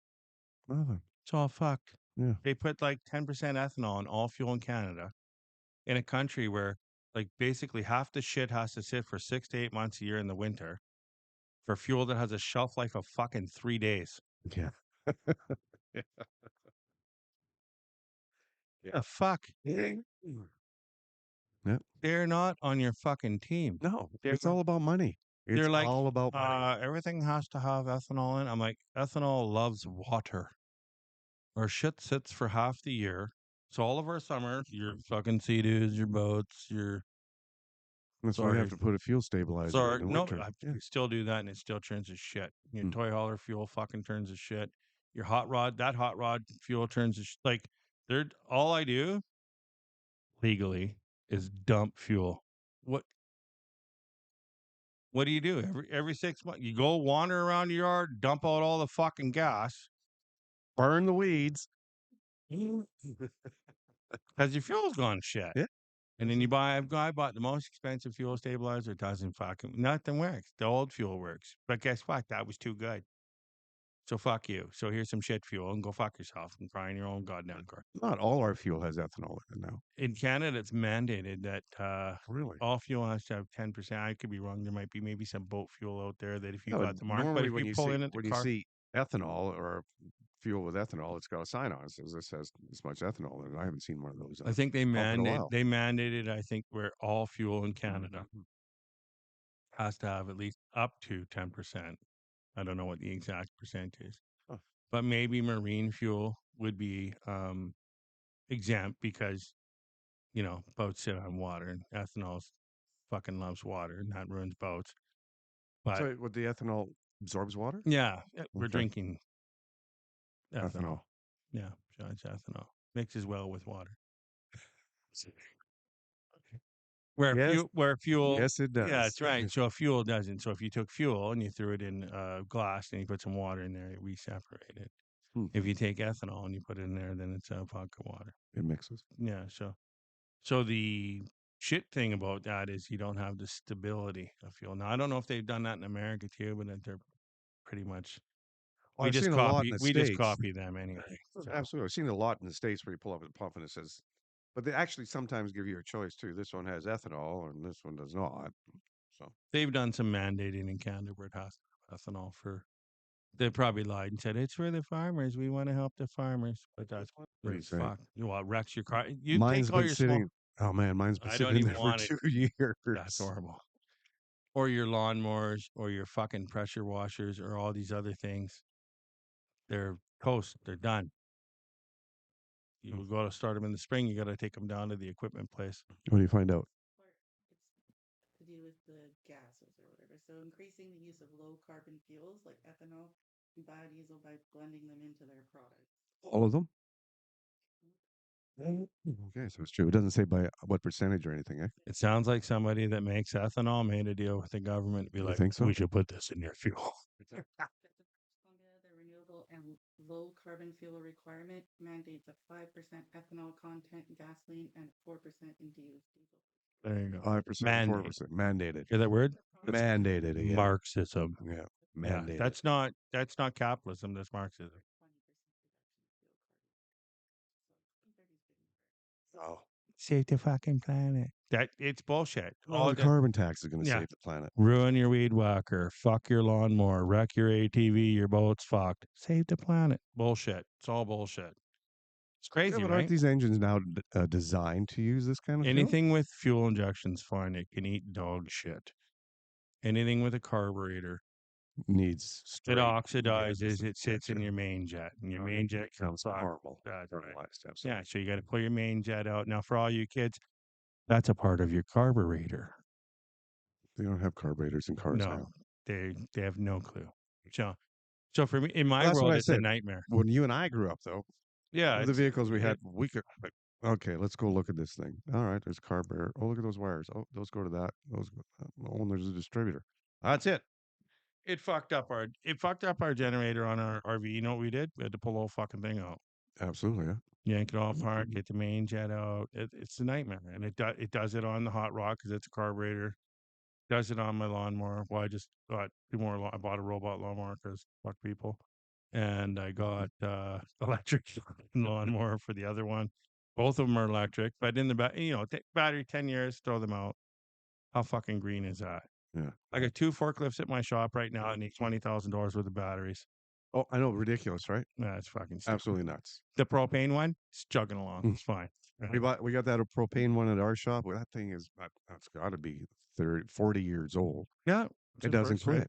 And propane doesn't go bad. Yeah, I got So leave it in Genie, there forever. I got a Genie lift there. Yeah, I change the batteries every 3 years. Yeah. 6 batteries. I got a golf cart for running around the yard to do stuff. Batteries in that thing, $800. That's insane. Each. And you need like fucking 10 of them. 6. Ugh, God. Yeah. I know. We've It's been a fucked on the disposable arm. battery thing. Look at our Yeah. TVs. Look at the TVs. I just walked into Best Buy today. I love Best Buy. Great on you guys. Good, except for your shipping sometimes. That's another story. Anyway, walked into there. 65-inch TV, $499. Who is going to take a TV in to get even if you can find Just a throw place it in the fucking nowadays ditch. to find somebody to Yeah. fix it? No, it just goes straight to the dump. That was today because today's the big day. Yeah, $499. Today's the big Yeah, fucking day. that's still $499. That's crazy. My first plasma TV was $2,700. We still have our first plasma TV. Yeah. Still runs. Yeah, 20-something years later, $5,000 TV 20 years ago. Yeah, And we bought it anyway. I know, Fucking crazy, right? responsibility be damned. I'm like, Right. the size of that fucking thing. And we bought it, and I still have it. Still works. We broke the, it's got the little LED light or whatever that goes in for your fiber optic. Mhm. Fucked it. So it ruined my Dolby surround sound. I had a meltdown one day thinking, well, there goes fucking 10 grand probably now. Yeah. Then I realized that electronics are deflationary, not inflationary. Went down to Andre's Audiotronics in Vernon, BC. Shout out. Fucking amazing. It was like $1,000 to replace that TV. Holy fuck. Right. And the TV is way better. Right. And I could pick it up with like one fucking finger. Yeah, exactly. Super paper thin. Yeah.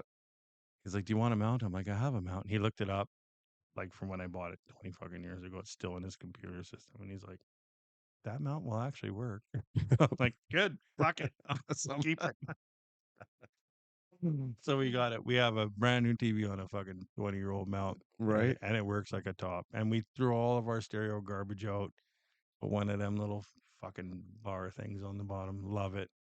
Right. And A sound bar. yeah, and Yeah, you absolutely. fucking hit theater and you hit whatever, and there's no fucking wires. And I got an extra, 3 square feet in my living room. Yeah. Pretty exactly. fucking excited. Yeah. But it's unfortunate that that's where we've come to. Well, right? that's It's where we're just going, yeah. replacing. And when it breaks, I won't even. Like, even if you look at our insurance companies, I won't use any names. If you look at the insurance companies here, you get a dent in your car nowadays, it's right off. I know. I want to buy those and sell them, fix them. Yeah. See, that's like Bitcoin expensive. for me.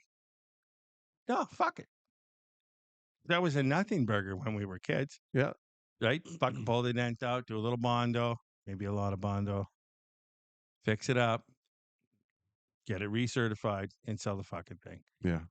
But then you get these assholes that are working for ICBC. They're writing them off. And they all buy them themselves and fucking put them in their own little thing. And then they screw everybody over. And it's fucking, Yeah. it's horrible. Love to be a part of it. If anybody's out there, fucking call me. I'm in. But because there's no talent left. Nobody wants to do that job because it involves your body, right? Mm-hmm. So you got to go in there and breathe all this dust. Nikki's grandpa was a body man for forever. Oh yeah, it's a replacement part industry now. There's no such thing as body work anymore. That's sad, eh? Mm-hmm. I remember working on my Harley Davidsons, and I remember working on old cars. My buddy Dougie's, his dad owned Midtown Auto Body in Victoria when we were kids. We'd fuck his car up on the weekend and have her fixed by Tuesday next week. Like, his dad was pretty good to us. We'd head into the shop on the weekend because the fucking grind her out and fix her up. And just kids don't do it. We blow the motor, we'd yank her out in the driveway. Yeah. Go rent a fuck. Nobody could back then. Nobody could afford a motor puller. You'd rent one. Yeah. You'd go rent a motor puller, and you'd be like, "We're on the clock. Got to get the thing done." You'd pull the motor out of your car, rip down to the wrecking yard, buy another motor, pop a motor in. No big fucking deal. Yeah. And now you can't do. I look under the hood of my truck. I'm gonna just close it as fast. I'm like, "Where's the windshield washer for the board? Close it." Done. I'm never touching this thing. Oh, you can't. No, You got to be a scientist to do that. Fuck, you're not gonna just yank that out in a weekend. No. I went into Ford. My exhaust is fucked for the 9 millionth time because of fucking our government. And I went in there and they had a whole cab off a truck Mm-hmm. to change the motor. Mm-hmm. Yeah, It's called a cab off. The whole fucking cab. Yep. Was right off. Yep. I'm like, what did he do? Was he drunk and rolled his truck? He's like, changing the motor. You can't get them out unless you take the cab The off. whole cab off. Yep. I was like, wow, You know fuck, what? that's a big deal. Can you imagine what it costs? I'll tell you what it costs right now to do a cab off and change motor. Do I want to know? Over $15,000. Well, you can almost get an exhaust in a Ford truck for that But from that's the dealership. with a used motor. Yeah. Yeah. So I'm hoping that doesn't blow through. 12 grand for an exhaust. I almost fucking fell over, Carmen. I was like, I don't doubt it. Yeah. I was like, 1,200? You get that right? And in Move all that honesty, dot one more. at 1,200, I was like, fucking expensive. Mhm. Like, I'm getting a new, or I want a new exhaust for my Javelin. I want to do the X pipe and do some shit or whatever. Is that going to be $500? No, Hmm. no, it's fortune. Oh, is it? Oh yeah, it's like $2,500 To do the exhaust in just Javelin? yeah, just to do like a little X pipe. That's not including if you're to change the headers. Headers are now a whole fucking story. Oh, shit. So when they told me 12,000, I was like, fuck, I need to get into exhaust, like some pipe. You need a pipe bender, there's some fucking clamps. This isn't a big deal. Like, cause I'm from that generation. It's Right. like, fuck, it's like a pipe bender and a welder and a cutter. How many of those could I do a day? Probably do a fucking shit ton of those. They're 12 grand. Fuck. Absolutely. But then no, they're not, because there's a sensor and there's fucking Oh, absolutely. There's all that there's stuff some in there. It's all the unicorn piss in computers. there from the government's like, there has to be lithium in there, and like, who knows what's in there? Plutonium, who knows? Fucking Oh, God.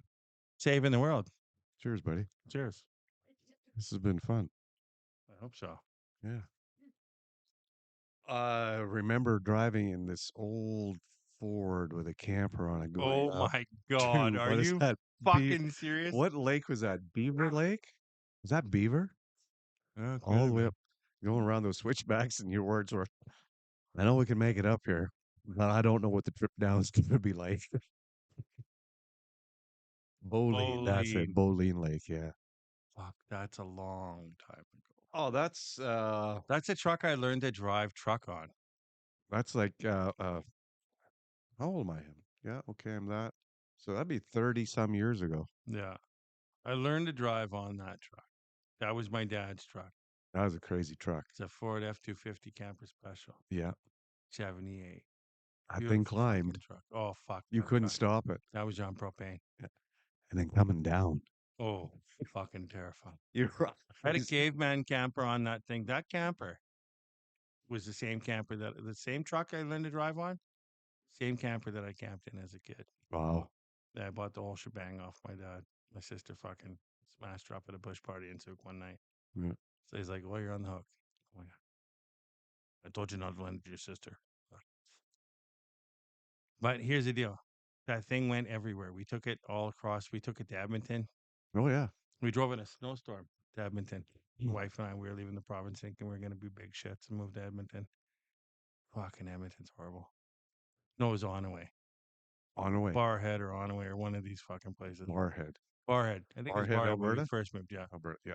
And yeah, we were going to go to the big Alberta dream. We're going, oh, we're moved to Alberta. I got there and I was like, how do I get back I to got to BC? get the fuck back to BC immediately.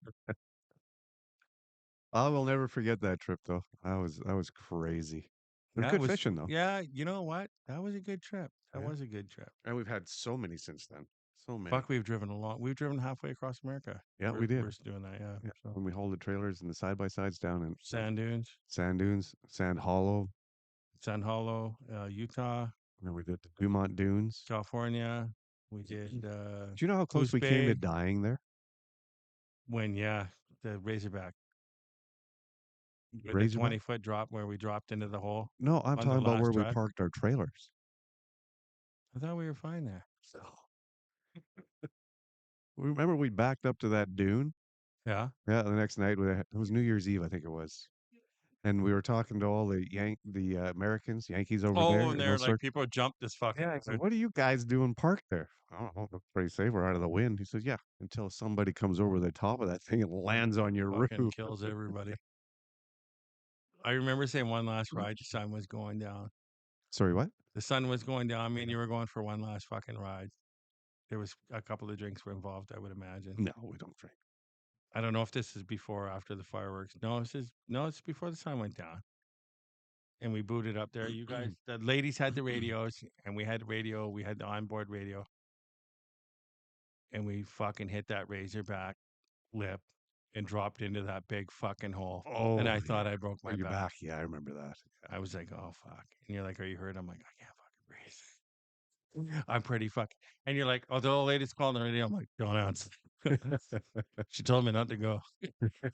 I'm just going to be in trouble for the next month now. Thank you very much. She knew this would happen. She's super smart. And I'm very stupid. Yeah. What an amazing trip, though. It was. That was a good trip. Besides was the broken back. Unbelievable how many side by sides and sand dune buggies were out there. Full cities. Nuts. Everywhere we went was a full city. Yeah. Yeah, it was pretty cool actually. And Sand Hollow. Sand Hollow was amazing. That was. Yeah. I couldn't think of a better trip. There was hardly anybody there. And then we were coming out, and was it? Yeah, it was Nikki said, "Was that Kid Rock?" It fucking was Kid I Rock. think it probably was. That Yeah. Yeah. I remember that. He had that big four-seater. Yeah. And me jumping my 800 razor, or trying to come up that hill as fast as I could go. Man, just pumping it up there. Competition hill. Yeah. I don't even think I got this. I think the wheels came off, maybe the suspension. No, the that body wasn't came about it. off the suspension a bit, but I don't even think I got off the ground. Well, I still got a picture of me with like fucking 1 inch off the ground.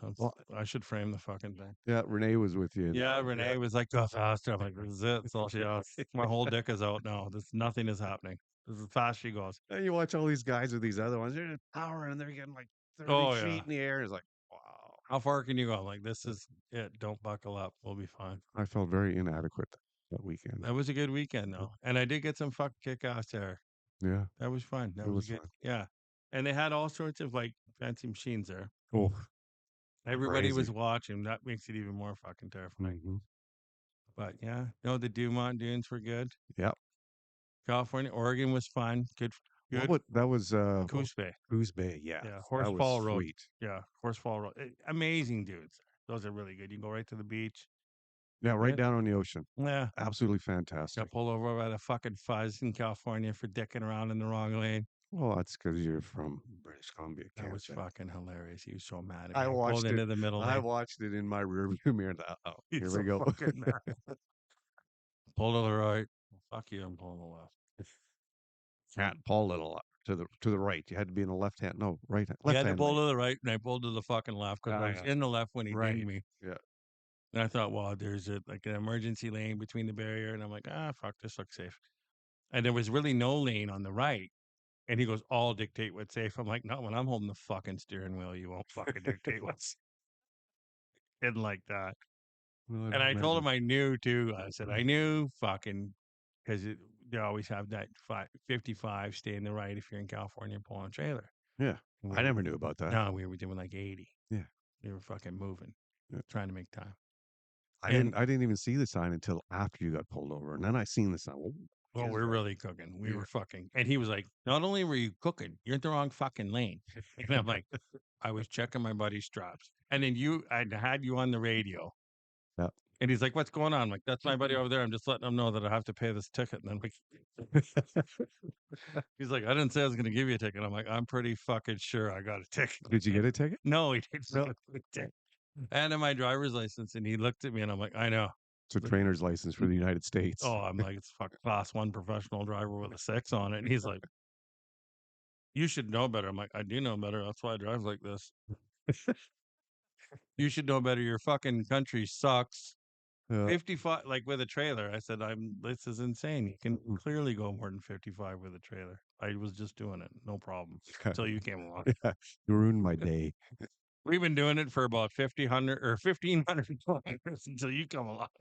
He was pretty pissed off, actually. What? Hey, he didn't give you a ticket, though. So no kudos ticket. to him. I don't even know how I didn't get a ticket. Right? Yeah. No, that was a great trip.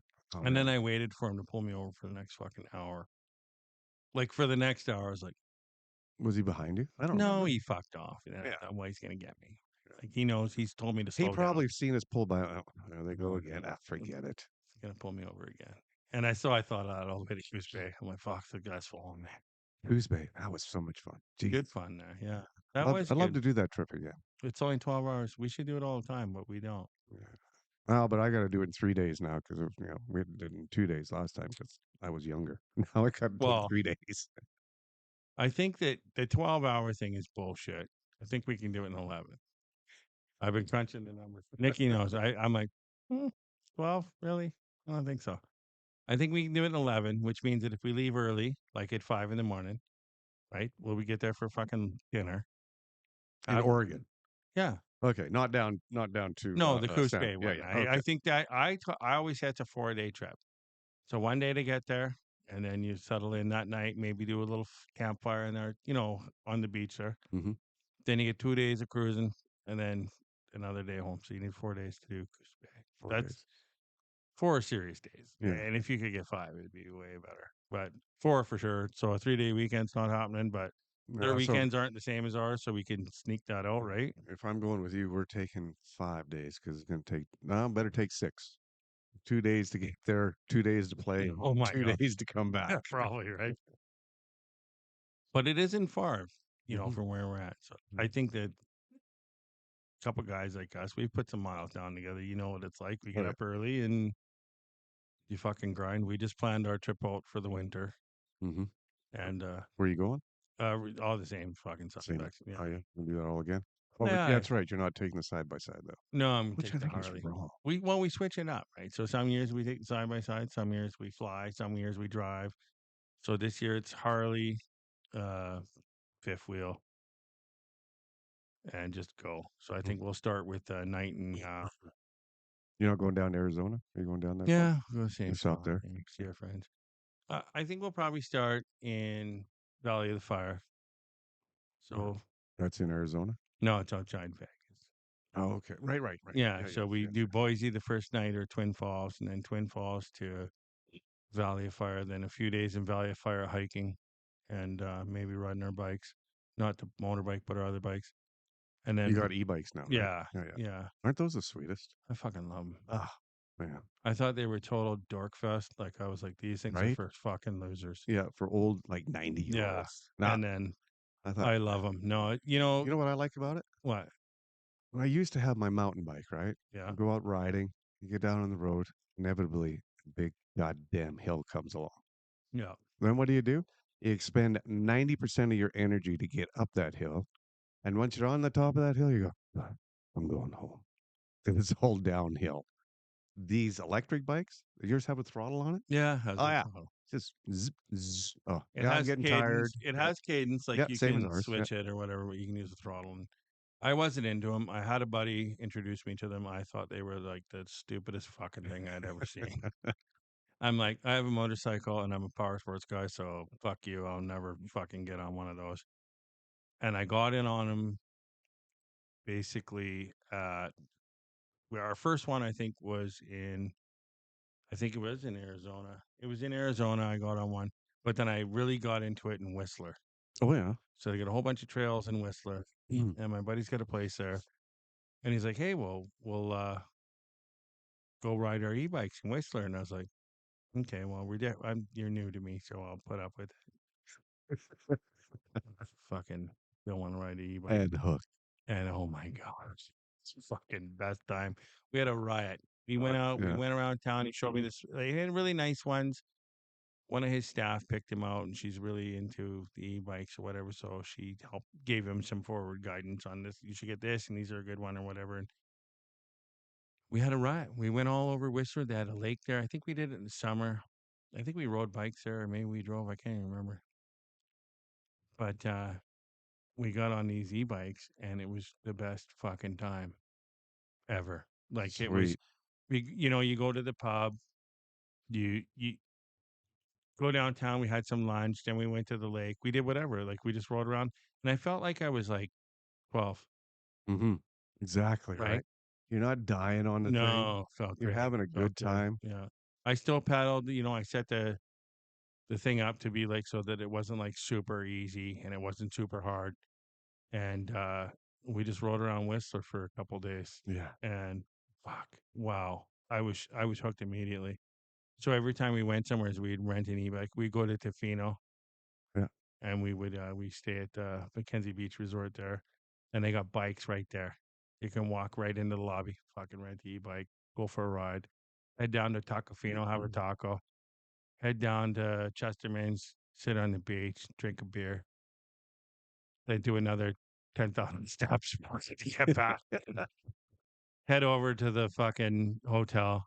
Just an absolute blast. You can hear, you can smell, you can feel. Like it was like being a child again. So I really got into the e-bikes, and ever since then, I took my dad back down actually to my buddy's place in Whistler. We rode our bikes, our Harleys. You know my dad. Yeah, absolutely.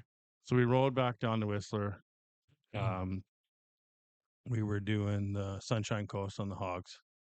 And I said, hey, I got a buddy who's got these fucking e-bikes. We should stop at his place and stay there instead of getting a hotel, and I'll take you downtown Whistler on e-bikes. And my dad was like, go fuck yourself. I bet he did. Yeah, your dad. I just Why the fuck would I ride an e-bike, you fucking jackass? And I was like, you're going to love it. It's going to be a fucking ride. And he's like totally against it. He was like, look, let's just go ride the Sunshine Coast and be men. I'm like, we're going to, but first we're riding fucking e-bikes in Whistler. So we did the loop from Vernon to the loop to Kamloops over or whatever, and then over to Lillooet, wherever the fuck it is. on the Harleys, not on the electric. On the bikes. Harleys, Yeah, yeah. thank you. And we did the big fucking down to Pemberton. The Duffy Forest, that's the one. And we did the Duffy. No, that's a fucking famous road. It's amazing. We stopped at the fucking Reynolds in Lillooet, the pub there. Had nothing but water. And then get to Whistler. And I said, hey, let's go ride. And I think he thought the whole time, like, he's fucking joking, right? Like, we're going to go there and ride bikes. We just rode bikes all the way there. I'm like, you're going to love this. It's going to be a fucking good time. So we got on the bikes, whatever. We went to town. Fuck me. He was a natural. Like, he hasn't, liked it? and my dad hasn't, he's in his 70s, late 70s. I've been riding motorcycles with him as long as I can remember. I mean, he put me on my first motorcycle at 5. And I never seen him fucking smile so big. Oh, that's awesome. Yeah, so we went downtown, had some wings, and did whatever. I kind of did like the route or whatever that my friends had shown me, and then brought him back. And yeah, he had a really good time. And then we hopped on the Hogs early in the morning, Took off. head down to Horseshoe Bay, and did Sunshine Coast. We hit Gibson's and did all the usual suspects bullshit tour up there. And then we went all the way through right up Pell River. Oh, wow. Yeah. That was a big ride. Yeah. And we crossed over to fucking Courtney Comox, booted down to, I think we did Port Renfrew, then back to Souk. Big loop, right? Mm-hmm. But yeah, no, he had a good time on the e-bike. So I've been hooked ever since. It's been a ride. So have you guys done many of the local rides around here? Yeah, so we ride a little bit around here, but we like to just take them when we travel. Yeah. That's what we did. We threw ours on the back of the motorhome and went down to the coast, onto the island this year. And got a couple rides in it. Yeah. Not as many as we'd like to. Did you go out to Tofino in the area? We were out at, what was the name of that bay we were at? Not Magna Bay. Anyway, it's a beautiful Bay? No, you were on the island? Yeah, we were on the island. We were just outside of, I think it was just outside of Souk, wasn't it? Yeah, between Victoria and Souk. Machosen. Machosen, that's it. Yeah, that's where we were. Beautiful there. Beautiful. Yeah. I know that bay. It's eluding me right now, but we tried to get in there during the pandemic when everybody's supposed to sit still. We're like, yeah, we're fucking RVing. We're out of here. Yeah. And so we were there, and then we went back over. We got the Peddler Bay. That next Peddler Bay was the next one over. There's a prison out there, allegedly, from what I hear. And spent a little time there, did you? No. I fished off from Souk to Victoria. That's right. You used to you used to do commercial fishing. I did. I was in another lifetime before I was a t-shirt guy. I remember. I think I met you just after you came off the boat. I was still fishing when I met Nikki, so I was going back and forth trying to pretend like I could have a relationship and still. It was like the oil worker of the time, right? You never did Alaskan king crab or anything like that. I did Dungeness crab. Okay. I didn't do Alaskan, but I fished black cod in a similar style that they do Alaskan. Okay. Fished on the Western Viking with my buddy Billy Baldessi and Rick Jones. Big boat, fucking nice boat. Yeah. I didn't deserve the position. They give it to me anyway. And you made good money back then too, because I remember it was good money. Yeah, I remember you going, "Ah, I don't know if I can leave this, but look at it this, was look at it this was hard. girl I met." Yeah, well, Mm, I'd rather be poor and happy than rich and sad. So yeah, exactly. I picked wisely, I think, and it was an industry that it it kind of just evaporated. There was no. I remember thinking one day, like, what the fuck? Where did it go? Like all those people, all the. I'm still in touch with Billy. He's Ensenada, Mexico. He does gooey duck. Looks like a big weird cock comes out of a fucking clamshell. Yeah. This is his job, playing with cocks. Strange. And so he's down in Baja. So I go see him once in a while. Um, I still know some of the boys that were on the boat and for that boat, but I fished salmon with my buddy Dougie. I fished tuna, fished halibut. I fished Dungeness crab off of Souk out Front Beach. So which was the most dangerous position? Probably being, I would say that tuna was probably the most dangerous. We would go and fuel up in America. We'd leave Souk and head over to Port Angeles, and we'd get a bunch of big drums, put them on the boat. We'd fuel up, and then we would just we used to call it steaming, and we would just steam out into the middle of the ocean and fish. And so after the first day, you wouldn't see Right. land. Like how? Oh, you like Oh no, how you far out were keep you? going. Yeah, you just keep going. I don't know the exact amount, but because I was just a little shithead back then, but Mm. far enough you couldn't swim. So I would say, and then we'd be fishing in a group, and then a storm would brew in, and the radio would get going. You'd hear the captain. You could tell, like, he's like, "Well, we need to start locking shit down." And I'm like, "What do you mean, fuck locking shit down? What fucking tying shit down?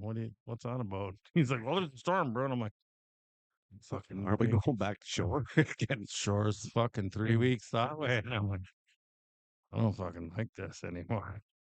So, we lost some friends out there, and Oh no way, really? oh yeah, you lose people. Yeah, it's a thing, right? Yeah. Hmm. That's sad. People don't That talk must have about been that hard. part of fishing. Yeah, it is hard. It's a thing. You lose a lot of people, and when they go, nobody talks about it. You just get back on the boat. You come in for 3 days for their funeral, and you do whatever, and you get back on the boat, and well, that'll never happen to us. But you think it's in the back of your head. Yeah, I bet it is. Now you think, Yeah, I know. I've been out there. Well, been out fishing there on the West Coast a few times, but I always get the weather report. How close are those waves? Like, what is that boy doing? Yeah, no, you guys go out there. I'm planting my ass firmly in that chair with a half a case of beer right beside me. That's yeah, as far as I'm going. no, I don't go very far anymore, but I do. When we travel, I try to fish as much as I can. We do Caribbean fishing. We try and go for swordfish, and it's always funny. I'll get on the boat and I'll think, "Fuck, this is what I used to do for a job." Like this is how I fed myself. Yeah, well, I at would least get when you're onto a boat. at least when you're on holidays, you've got a guide there, and he's doing all the work for you. You're sitting back drinking cervezas, having a good time. It's different, yeah. Yeah, And you're chatting with the captain and you're doing whatever, and he's like, "Oh, have you ever been on the water?" And you're like, "Yeah, a bro." couple times. But you think about, like, I pay money Yeah. to go what I used to do for work, and it's like, this is strange. But when you were doing it for work, you weren't using fishing rods, No, so for the best part of it, like black cod was traps, right? long line and cod and stuff was like on a long line, like it sounds. Salmon poles go out, you drop it down on lines. You do hand line them in. Tuna you Okay. hand line in. Like a lot of tuna is done by hand. So there's a certain amount of, you're bringing in 1,500 fish a day. And You're pulling in 1,500 fish a day. yeah, divide by two guys on Are the you back. actually like reeling them in? No, you hand line. So one line would go down with a ball on it, and you'd snap line. They call it every 6 feet. I think they call it a fathom or what. I don't know what the fuck it is anymore. It's so long ago. You have a snap line. And you take a lure, you throw it out, you snap it onto the line. It goes down on a ball. Okay. You Right. troll, and then and you would watch your Mm. lines. You could tell when you had a lot of fish on, and you would just go through the gear all day. So you would drop your lines before the sun would come up. You'd troll. And then as your lines got further back out, you knew that you had fish on every once in a while. You'd have a bastard on there to be banging and tugging and yanking, and you could see the lines would be banging. You'd bring them in, but you'd be 50 lures in to get to him sometimes. But sometimes it's 50 fish before you'd get to him and he'd be tired out. Okay. So you would, each one you grab, you snap it into your line and you pull it in by hand and you land it with a gaff and you throw it in the boat and then you throw them all on the deck and you just keep doing that until your arms are fucking sore. Yeah. And then every once in a while when it would calm down, usually you'd have a good bite in the morning. Then you go, you got all the fish. Then you'd ice them at night. So you'd gut them all up, throw them down the hole. Then you go down the hole at How, night. how many days were you out for at a time? When you were doing salmon, you'd be like 4 to 7 days to fill a boat. 7 days if you suck, 4 if you're good. Like if the fish is on. For black cod, you'd be a month because it's a freezer boat. A month out at sea. Tuna was minimum a month to 2 months for tuna because you had boats that would come out and they'd unload you. So it'd take you 3 weeks, 3 weeks of just steaming into the abyss. And then you'd start fishing usually after the first week or two. Wow. Then you'd fill your boat, and then another boat would come unload you, and then you would buy all your smokes and your fucking beer and they'd buy all your fish. It's called cash buyers. I worked on a cash buyer later when I got older, and then you would get refueled, and then you would just keep fishing. And then the captain, They would refuel you at sea yeah, at sea. So they take they offboard all your fish and then refuel you at the same time. and refuel you, and then you would buy your smokes and your food and whatever, and you would stay out another few weeks, and then your captain would come down and beg you to stay, and you'd be like, I gotta go, I gotta see my mom, and everybody would have some excuse why they wanted to stay, and everybody would have excuse why they wanted to go. So as long as they could keep us out there, they'd keep you out. Really? Yeah, as long as they could. That's Like gotta be insane. Because how many guys would be on a boat? 12 sometimes, and then sometimes like 5. So 4 is like a pretty tight ship. What was the 4 for tuna. What was the politics like on a boat with 12 guys? That Well, must. you've been on a boat with 12. Well, if you've been anywheres with 12 The guys, only boat that I've been on at 12 guys would be a houseboat, and I think the maximum there was maybe 3 or 4. yeah, there's some politics. And there was some fun on that boat. Yeah. Probably not as much fun as what you. I probably had more fun than you It's did. different. We do all. We heat wieners up and put them in your mouth at night. There's there's shenanigans for sure. Then you pretend like you're zipping your pants up. Oh, he didn't say anything. So Well, good. he's fucking weird. So there was always, there was shenanigans nonstop. And then there was like I was young, when Billy got me on the boat. I think it was like maybe just got my driver's license. I was working on the boat when I was 13 or 14 because we were buddies when we were younger. And my buddy Marcel and I drove to Ucluelet, in my first car. So that would have been 16 years old when I got my first big real job, and I wasn't like food fishing for the Indians. And I was a pretty cocky little bastard at 16, as I'm sure you can imagine. Oh, I bet you got some good lessons. I got my fucking ass beat. I bet you Just did. beat my fucking face. I remember coming out of the hole one day with I had bait in my hand, and it was like bricks of squid. And we would take frozen bricks of squid out of the bait hatch, and we would pass them up to people. And then they would go over to the bait station, and I would come up and I have to break the bait up and put it in these buckets. So just like a big frozen fucking solid brick of squid in a box.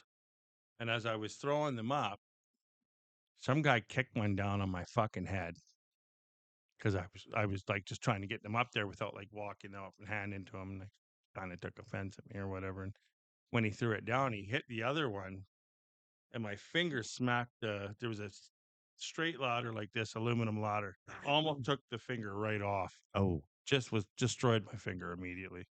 So when I came out of the hole, to top it off, he kicked a bucket at my fucking head for tossing whatever fucking reason he was mad. Probably because I didn't deserve to be on the boat, and he's right. I didn't. I had a buddy whose dad was the fucking captain. And I come out of the hole. I think I call him a cocksucker, whatever it was, whatever fucking I thought was best at the time. And he put the fucking beats to me. I was squealing like a pig. And I'm thinking, I remember looking up at that, like, because I was on the back of this big, huge fucking boat, the Western Viking. And we're basically long lining for traps. So same that you would do, like, if you ever watch those shows like Deadliest Catch. They got the same big traps. Theirs were square, ours were round. Same boat, big hauler on the side. And I could, up at the hauler, at the hydraulics, there's like a fucking boom that comes out for pulling them in. I could see the captain watching me getting my ass handed to me, like literally Just getting staring there. fucking beat. And he's going, oh, this kid's going to learn. And he was just watching. I'm thinking, fuck you, stop this. This is getting fucking killed. And when I was done getting my ass handed to me for being a mostly little prick or whatever it was, now not only did I have a fucked finger, but I had a fucked face. And my face was so swollen and fucked. And when I remember when I got in, I went back into the wheelhouse and Rick came down. And I was thinking he'd be like, "Whoa, that motherfucker." He's like, you need to swing more. What? Fucking what? He's like, if people are hitting you, you need to hit back way fucking harder and way more. And I was like, I'm out of my fucking depth. I'm done here. Fuck, I don't know if I can deal with this. And so here's my boss. Just watch me have my ass fucking handed to me. And he's like, oh, and no squealing. Squealing. It's not Like, good. No, don't do that. no squealing. And I was like, I was squealing in pain. Like, this guy's this is a grown man beating me. He's probably 40, 50 years old, right? And you were 16. Oh, yeah. I was all of 16. Oh. Just beat the fuck out of me. Did you deserve it? I don't know. I fixed it later, but I probably fucking deserved it maybe at the time. Like, looking back, I never did any of that sort of shit to anybody. I was pretty good as a person, like, for that sort of shit. I shouldn't say that because, yeah, I guess I beat some people up, but I did it with reason, and I communicated. I did the best with my words before I used my fist. Yeah. So I was kind of pissed off, but I got him later because I remember my buddy Billy saying, if you do not retaliate, he will fucking beat you for the rest of your life. You'll keep getting it every week. So he's sleeping one night, and instead of putting a wiener in his mouth, I put a knife on his neck, and I was like, if you ever fucking touch me again, you'll never want to close your eyes. And then we were buddies after that, but it was That's old school mentality, though. yeah. I was like, I'll fucking cut your neck while you're what, sleeping. 35 years ago kind of stuff. It was different, They locked me in a trap and threw me over the side of the fucking boat. They tried to get a dog to fuck me and put peanut butter in my ass. There was weird. It's a different fucking time, right? There's people can't. Oh yeah, Comprehend it. Yeah, no. different fucking time. Wow. We're tying traps in Cole Harbor or Winter Harbor or one of these other fucking shitholes. And I'm new, and I don't. And next thing you know, I'm in a trap. They forced me into a trap. They got a high ab there, and they've lifted me up into the fucking high ab and way in the air. And I'm like, I hardly know how to sew it this time, so I'm like, this trap is not secure. Like, I could fall right out of it. And they all go for lunch. They think it's funny. And left you hanging outside the boat over the water? So first they tried to get a dog to fucking give it to me. This is what they're telling me. They're like, we're gonna get this dog to fucking. I'm like, I'm trying to fight 12 dudes. Next thing you know, I'm in a fucking black cod trap. I have a picture of it. It's on the fucking internets. It's brutal. It's on the internet? It's on the internet. It's on my buddy's Facebook page. It's fucking hilarious. Can we find that? Oh, I can send it to you. Send it to me. Fucking hilarious. I'll make sure I edit it in. They stuffed me in this fucking trap. After they try to get this dog, they realize I'm unrapeable. I'm like, there's no dog fucking licking my bum ever. And they like, get the bait. Fuck you. I'll fight every one of you motherfuckers. And they stick me in this black cod trap because you're all working on them, so it's pretty easy. And then they snap me into the fucking high ab and up the fucking rope I go. And I'm up there in the middle of the fucking air, and they're all gone for lunch, and it's raining, and it's cold, and it's West Coast fucking shitty weather. And this old fucking dawdling old bastard old fisherman comes by, and he's like, hey, you want to help out of there? I'm like, don't fucking touch anything. Don't touch a lever. Don't do any. Like, I'm really high up. If you fuck this up, fucked for sure. Don't touch anything. He's like, I'll get you down. I'm like, don't get me down. Don't do anything. They're gone for lunch. They'll be back soon. They'll try to get the dog to fuck me again or whatever it is they're up to. And I don't want to irritate these people. I'm stuck on a boat with them for fucking the next 7 months at ocean. Don't fuck around. So the old bastard he obviously knew more about the fucking high ab than I did because he fucking let me down and it was gentle and he kind of giggled and laughed at me. And this was the old guy. Yeah, he wanted. He seen me up there struggling.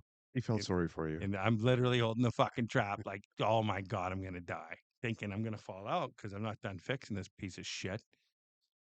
So he lets me down. I hit the ground. He gets me out of the trap.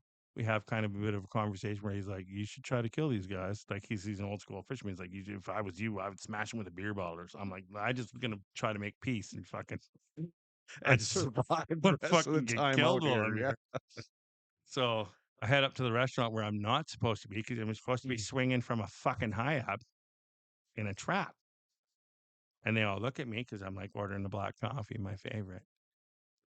And my buddy's like, "What the fuck are you doing here?" And I'm like, let myself down, and I have my fid, like a fid's you have a needle and a fid when you work on traps. One is like they're kind of for sewing for fish for adults. And I said, well, I lowered my fucking needle down with my fid and I lassoed the hydraulics and let myself down.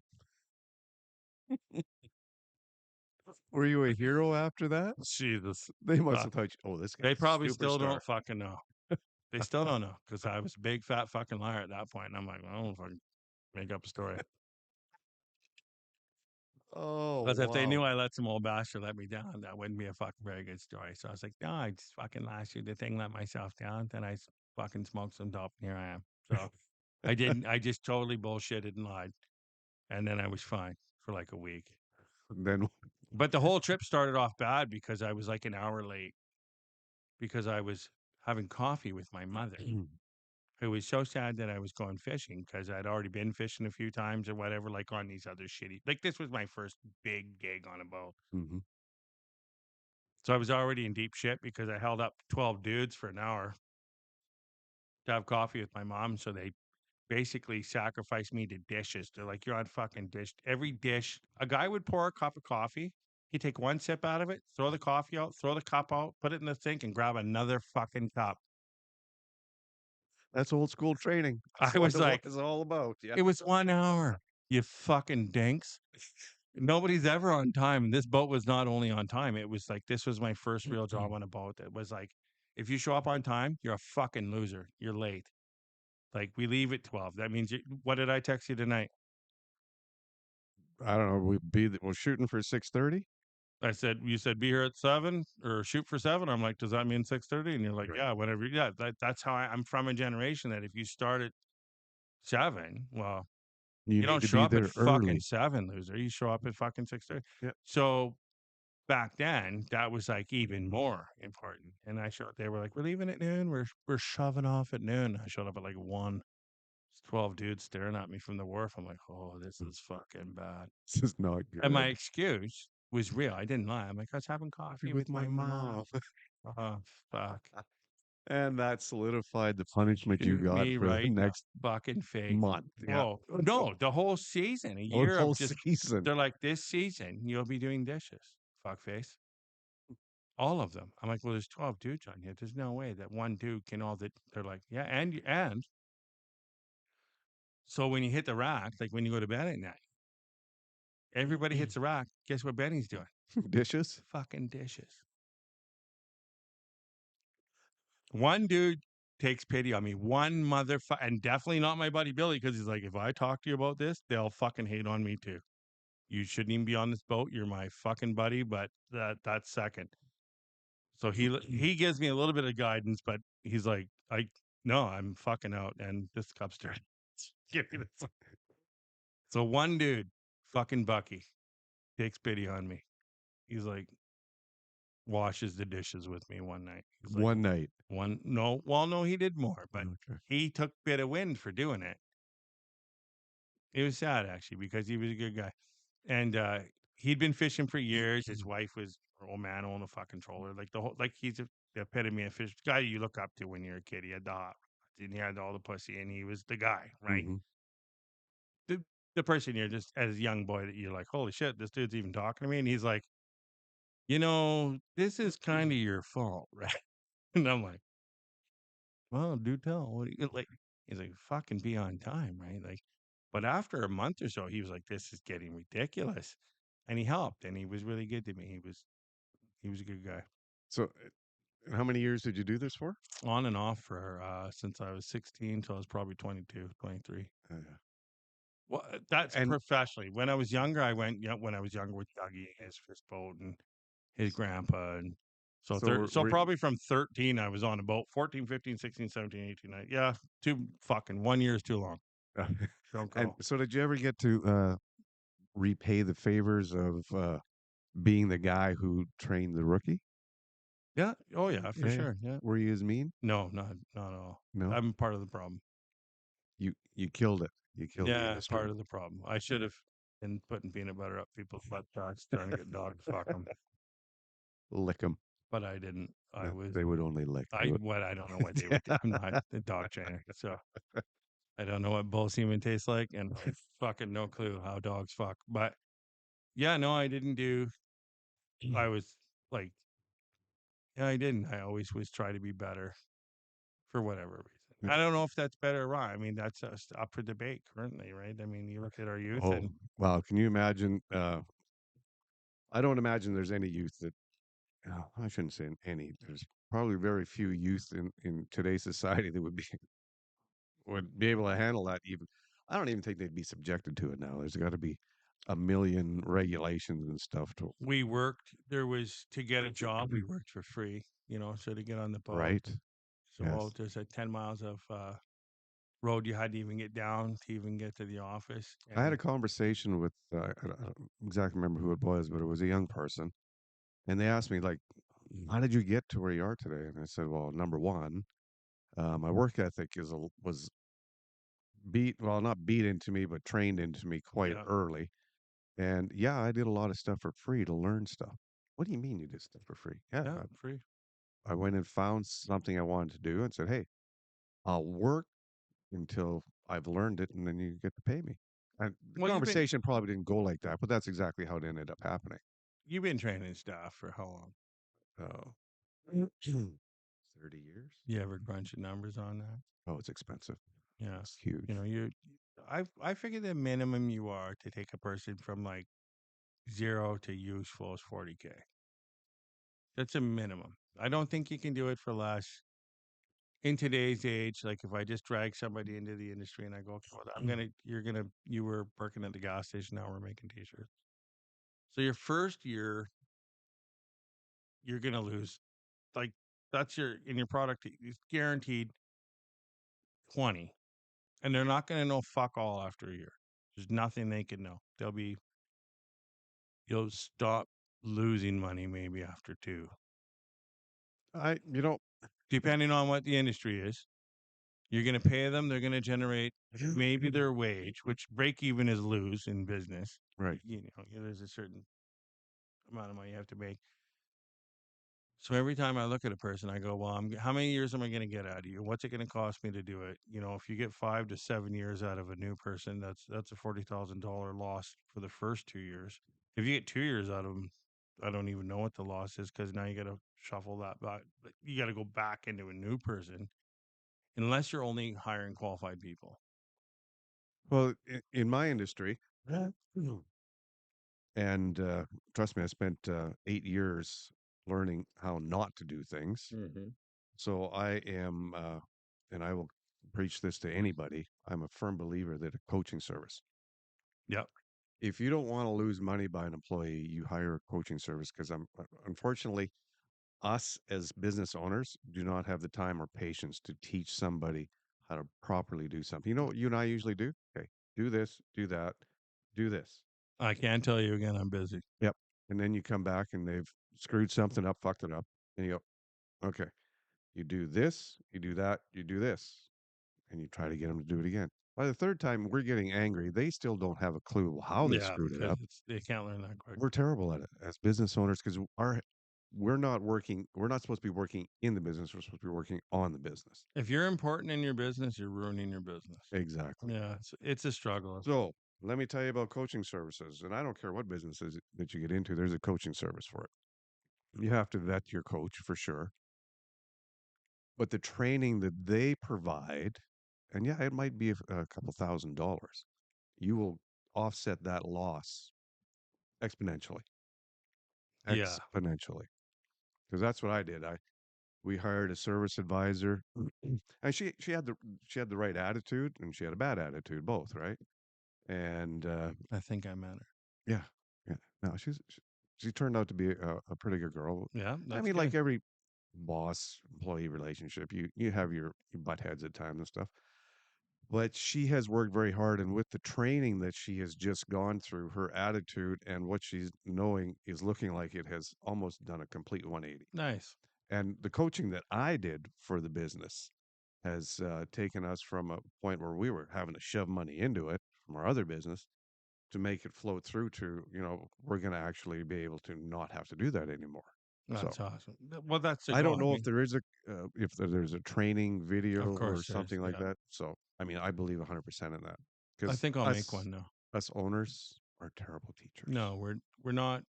We're terrible Yeah, teachers. we're not good at that. That's No. not what we, and especially because usually, and I mean, I'm just talking about my own business. Like you're busy trying to figure out your marketing.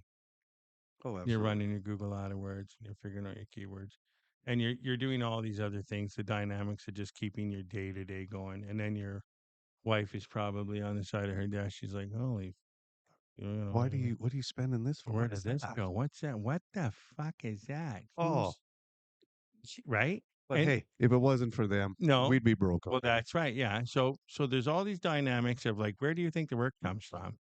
Which is a full time job. That's a full time job, Yep. even if you didn't do day to day. Mhm. And then you're answering the phone, and somebody swings the door open, and they need to talk to you. Right. And there's all sorts of things that goes on with that. Yeah. And so then you take your regular, if you had a job, you'd be like, "Why are we doing 8 hours?" And you're like, 8 hours is for pussies. Right. Right. And I remember my first fucking part time job.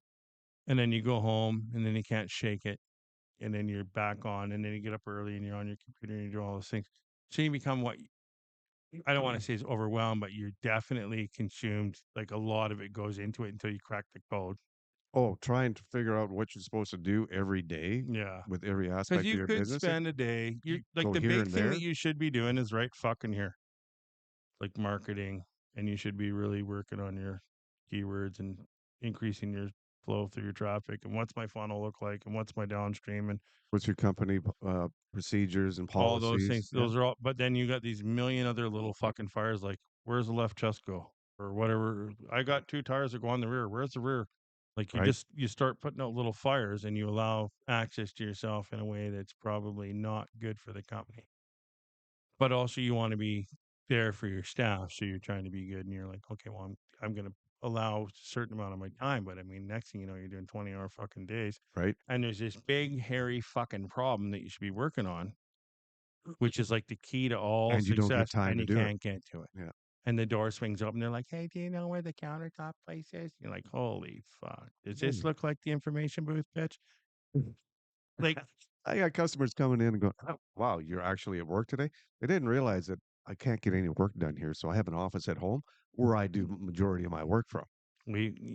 that's a regular thing if you're in business. Like, Mhm. we obviously have most people don't understand that we have offices. They don't have a clue. Yeah, you can't get when you're at work, you're getting nothing done. Nothing. You're not working on the big hairy problem, which is like the most. You know that if you crack that code, that's the one that's going to solve all your fucking problems. Right. And all these other little problems, they're just keeping you from cracking that fucking code. Yep. You're like, all I need to do is if I can control what's my fucking CTR rate on my blah, blah, blah. And I got to do this. And how do I deal with this pixel fucking problem? Why is my site loading so fucking slow? And you're going through all these things that are just unimaginable to most people. What happened to my KPIs this month? They're way out of whack. Where the fuck are they? And why does my Google AdWords cost me $800 fucking dollars and I got no CTR? And people have no fucking clue. And then they come in, they're like, "Where's the countertop place?" And you're like, "Get the fuck out of my!" And they have, why are you so? I'm like, well, I'm working on this big hairy fucking problem, and you in here asking me for directions, you fucking shithead. Yeah. So, and then you have your staff. They need you. They want to have a talk with you. They're You're like, right. "Hey, I got to You're take right in Friday the middle off." of doing something. You're building your Yeah, CRM. that's You're right. talking. You're looking at your Mhm. KPIs, and a staff member comes in and says, "I'm bored. I want to go home." Jeez, I wish I was fucking bored. Excuse me. Yeah. Don't we pay you to be here? If you're being bored, take it as, hey, this is a bonus for today. Yeah. Go clean the windows. I Yeah. don't. Dust the shelves. Do something. It's a thing that only business owners are ever going to fucking know. And the sad part is that big hairy problem doesn't fucking go away at 5. Nope. it fucking stays there, And you know what and this- that hurts everybody. That hairy problem that needs to be fucking done, but you'll go in and you jam out like fucking 40 quick emails that they're like quick wins, and it gets the endorphins up. You're like, I'm winning, fuck, I got her done. But really, that big hairy problem's the one you need to be doing. But you got to do that in your fucking basement at midnight, midnight, so exactly. nobody can talk to you. Yep, absolutely. And that, I think that's like the key. That's the whole how you get through it. I don't even know because I'm not fucking there. And you know the thing that drives me the craziest, and I had this conversation with a staff member not too long ago, is you can leave anytime. Yeah, You can walk out that door, go get another job, and continue on being merry in your life. We sit here and figure out, how do we fix this big hairy problem? yeah, Because everything that we own, it's tied to everything that we do is tied to this business. yeah. You can leave at any time. So yeah, you have no stress. You looking at me like, look at this gray hair I got. Well, they have different stress, right? Yeah, they have money stress. They can't pay their bills. Yeah, And then they come to you, and then they come to you and go, "Well, I can't pay my bills." Well, I don't have time to be the government and I can't because that like I don't have time yeah, to sit here and teach you how to yeah. plan for bills and plan And for these things. that's correct. And This is unfuck all the yours. artificial housing problems or any of those Yeah. things. I can't do it. Yeah. No, it's that's I fucking And I wish I had that honestly, answer. I feel sorry for the younger generation. Now, it is way harder for them to get ahead. Oh, it's not It's even the same ridiculous. game. Yeah. Me as an employer, not one of my staff makes minimum wage. They all make way over minimum wage. And I want them all to get to the point where they can make good money. I want them to go, oh, I like going to work. I want to go to work today because my boss treats me good. He Well, gives me that's every good. opportunity to get further ahead in life. I want them to make more money than what I do. Yeah. I think my staff currently do. Yeah. Well, So I think that every business staff makes more than the owner. When it comes down to you hours take in, checks, Carmen? What the right monster? I I think if you and I sat down, figured out what we get I know. per It's hour, oh my god. we'd be like, They have no idea. $5. Yeah, it's Yeah. fucking horrible. And that's sad because our country's on a weird trajectory and it could be fixed, but we're busy staring at the big hairy monster and then there's other problems that are tied into it. But the solution I don't think is the government. I think the government is the problem. Oh, we're not going to go back to the Yeah. government now. No, but even I'm No, just we're not saying going to do that. I don't think it is. That's not the solution. The solution's inner. It's community. It's smaller government. It's tighter community. It's better families. All the blended families. All the bullshit. It's all wrong. Everything that we've I think taught it boils everybody. down to is we all need to work together. That's It correct. doesn't matter whether you own the business and you're an employee Yeah, or we're a all team. affected. Let's use the word team member because that's the way it is Yeah. now. You're a team member. Yeah. We're going to try and make your life as best as it can be in the business that we're in. Yeah. And if you're willing to give us that, we're willing to give you more. I think if people understood that, businesses would thrive. Yeah, absolutely. I think there's a lot of people that are quietly quitting, that are just doing the bare minimum to get by, and they're fucking themselves. But that's society. That's yeah. And Well, I have said this on so many podcasts. It all boils down to Dr. Spock. I don't know fucking Dr. Spock. Dr. Spock came out with that book. I think it was in the 70s or something. Don't spank your child. Ooh, fuck, spank them hard. Absolutely. I'll come by if you need help. What is the hell is this timeout bullshit? Oh, it's horrible. Sure. Yeah. And look what we have today. We have, and oh yeah, I know we're going to get a lot of pushback on this one, but this woke society that we have, It's horrible. Yeah. man. What do they say though? There's four turnings of each society or each generation. What do they say? Strong man. I don't know what you're talking about. Well, they say strong men build good times build fucking weak men build fucking hard times. Yeah.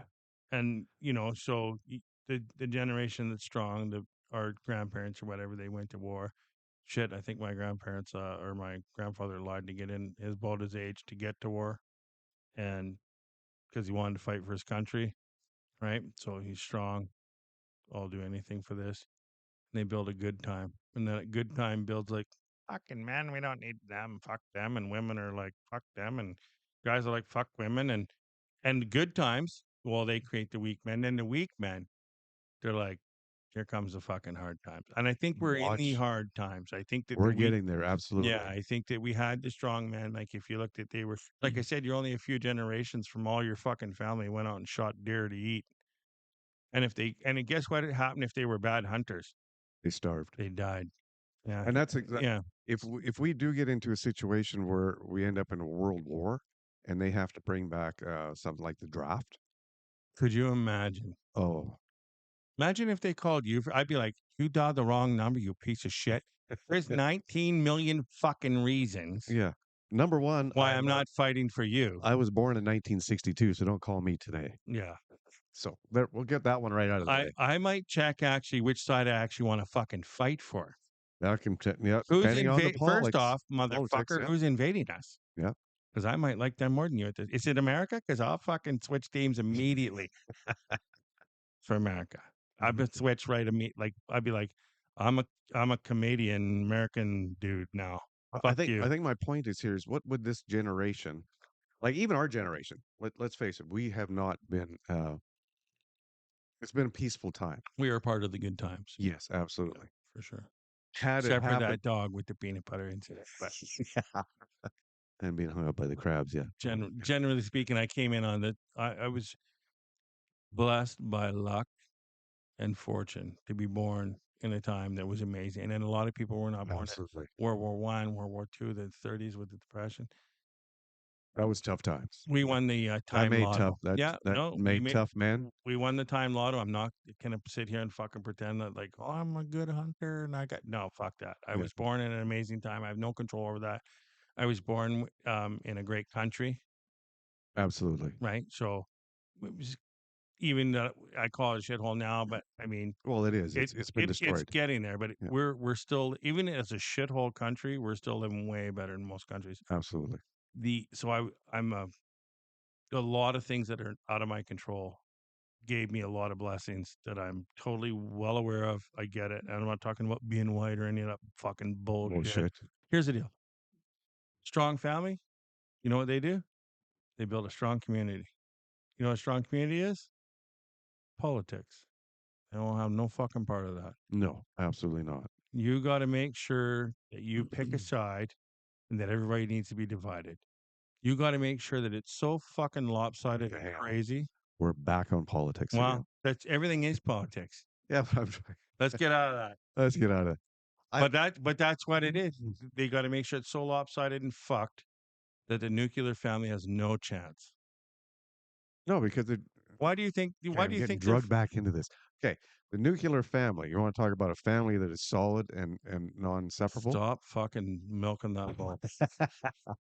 There's not many of those left out there. I don't know that there is a.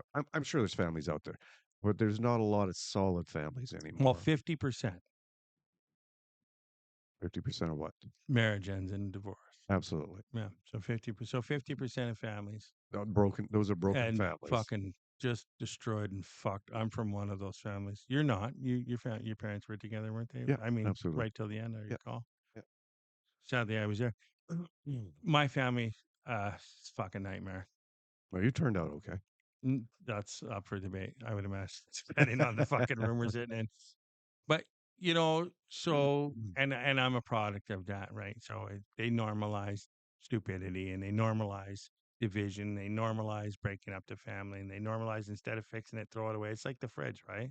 Right. Can't get along with your husband? Fuck him. You don't, man. You need a man like a fish needs a bicycle, bitch. You don't. You don't fucking need a man. And you get a job. Like, you know, this is what they've been brainwashing these fucking people with, right? And they tell the guy the same thing, except for the guy's like, well, I want half my stuff to stay with me. And they're like, fuck you. You're going to lose all your stuff. They've normalized it and they made it so easy because it's easy because a strong nuclear family builds a strong nuclear community. And that community is resistance. Right. Right. Even though it's strong and it's good, it's self-sufficient. It doesn't require the government. So what the fuck? If you have a strong family, what the fuck do you need the government for? Conquer and divide. Yeah, you just look at the government like it's one little fuck off. We don't even need you.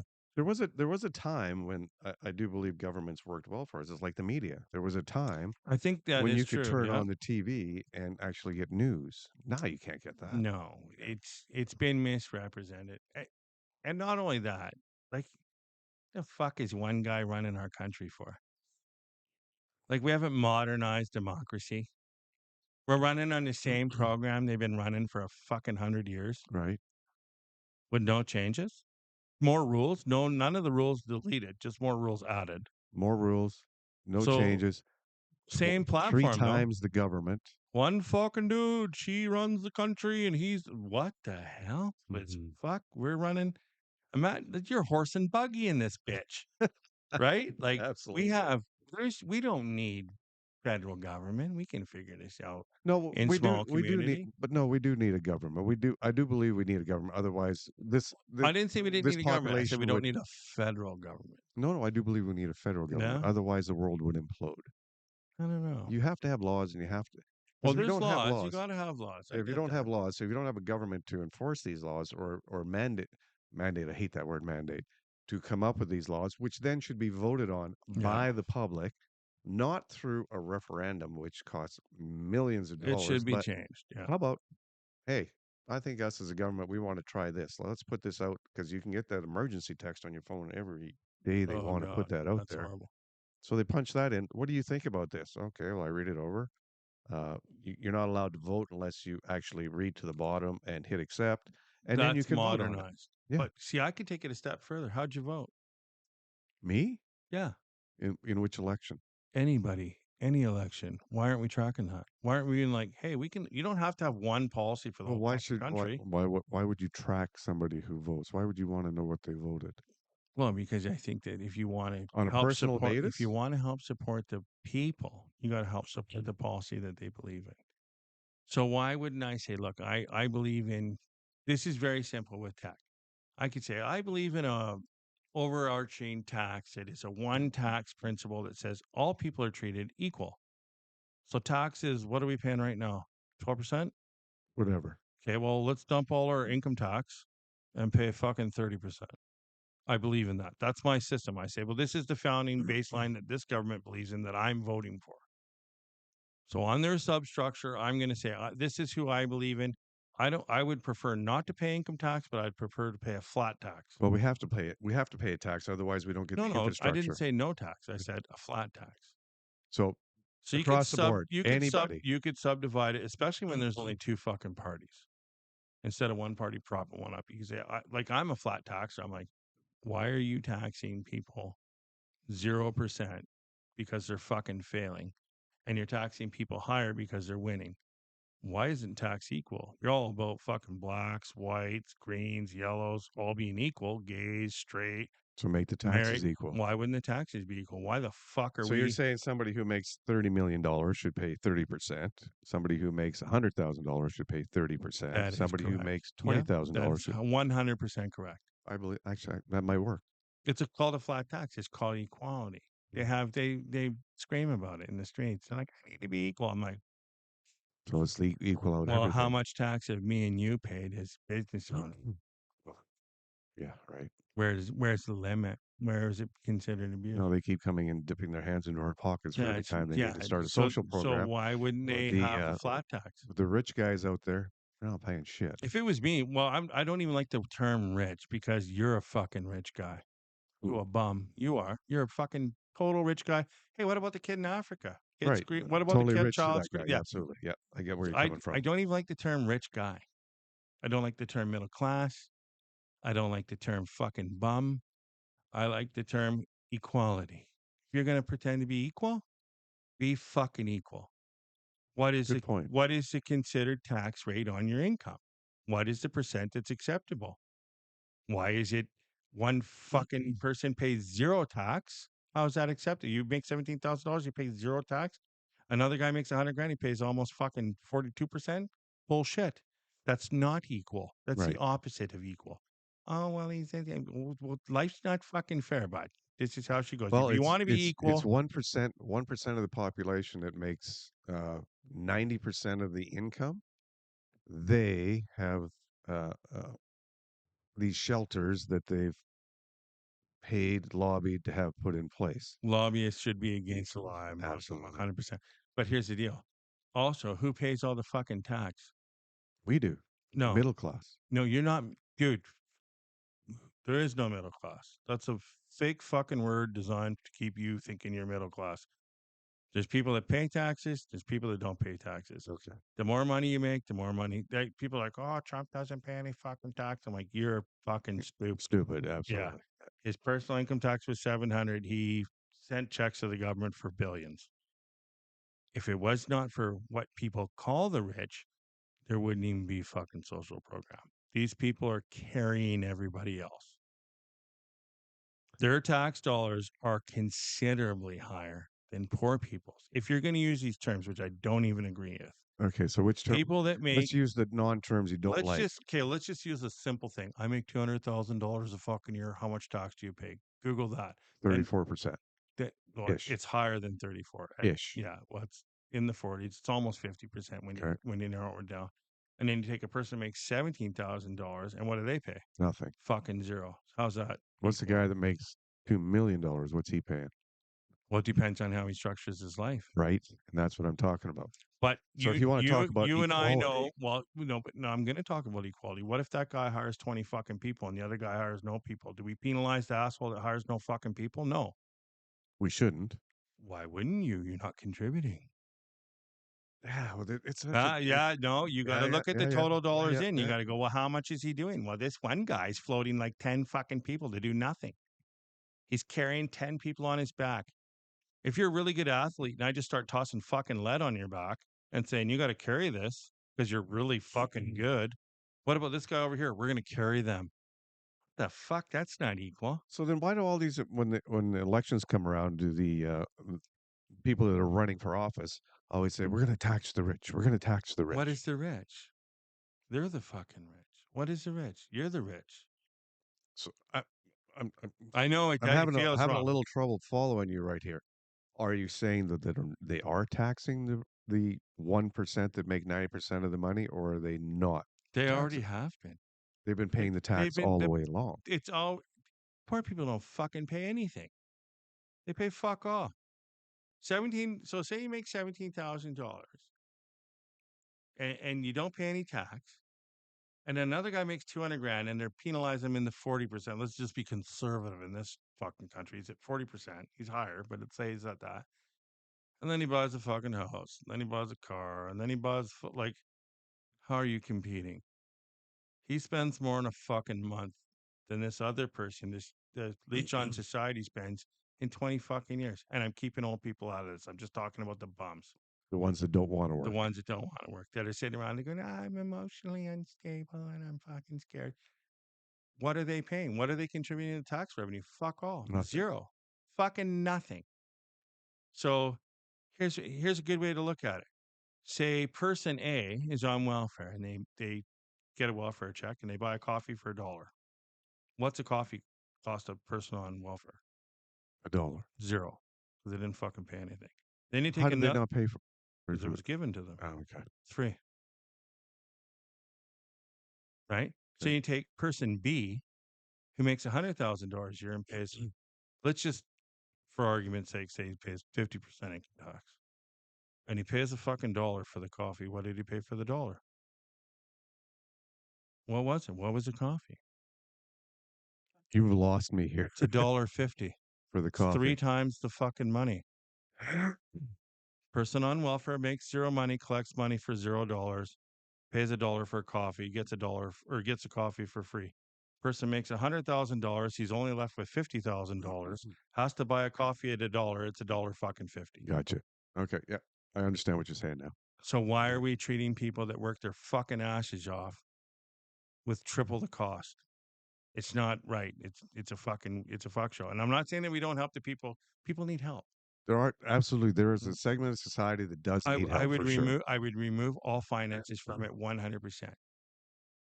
Everything to them free. I would go to Sobeys or whatever, one of these fucking dirtbag bread price fixing bastards, and I'd be like, hey, we're going to give all of our welfare recipients a big orange fucking credit card. It's going to be, I don't know, 36 inches by 36 inches. Only because something they can't fit in their fucking pocket. Only if they are mentally challenged, born physically. That's different. That's different. They should get everything Abuse, free. I was They gonna. should get everything free. I'm for that, and I Yes. agree. But what I'm saying is, and everybody, like, if I fuck up tomorrow, my old lady runs off on me, and I just like, I'm gonna fucking flake out. I get it. Okay, maybe society should help me, No. especially considering what I've contributed. Maybe they give me a year. They go, here's your, I don't know, whatever it is. It's horrible, whatever it is they give them. It's not enough to even fucking have your Right. dignity. They give me a year and they say, during that year, we need to get you off this. Your number one goal is like, here's your first check. You got to go check in here at mental health immediately so that we can get you on the right fucking path. Here's your second check. Here's your third check. Here's your whatever. At the end of that year, it needs to be like, okay, you've had a year. What have you done? What are you producing? If you've sat and played video games for the You're entire fucking year, done. you get nothing. Okay, no. So here's what you get. Now we contact your landlord. We'll be paying your rent directly. We're going to remove all cash incentive. Here's your big fucking orange 3 foot by 3 foot credit card that you got to go to. Only store that works in town is the one that we got a contract with to get 20% off. Doesn't work for cigarettes. Doesn't work for booze. Doesn't work for fucking candy bars or whatever the fuck. Works for like bread, food, sustenance. So you can Right. get to work. Here's your big orange card.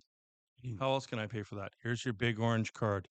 You got to come down to the office and wait to get it every month. It doesn't show up in your fucking bank account in the mail.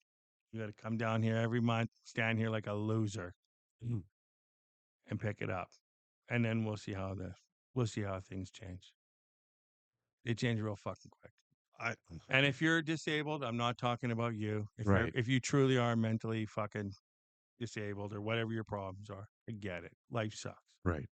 But Some of us get there's shitty no stick. other creature in the world. If a bird stops going looking for worms, it fucking dies. Yes. You have to. If you're feeding the fucking bears, we teach people don't feed the bears. Why?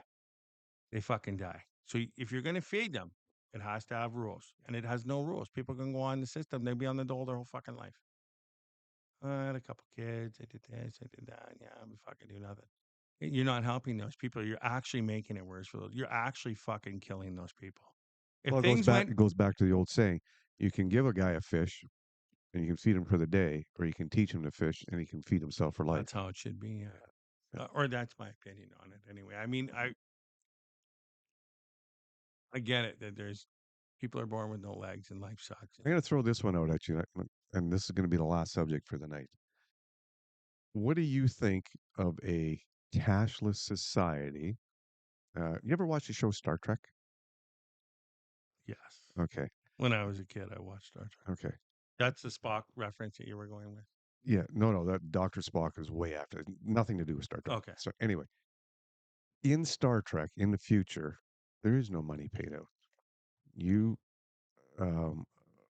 when you're born, I guess you're maybe given an aptitude test or something like that, and they put you into a certain area.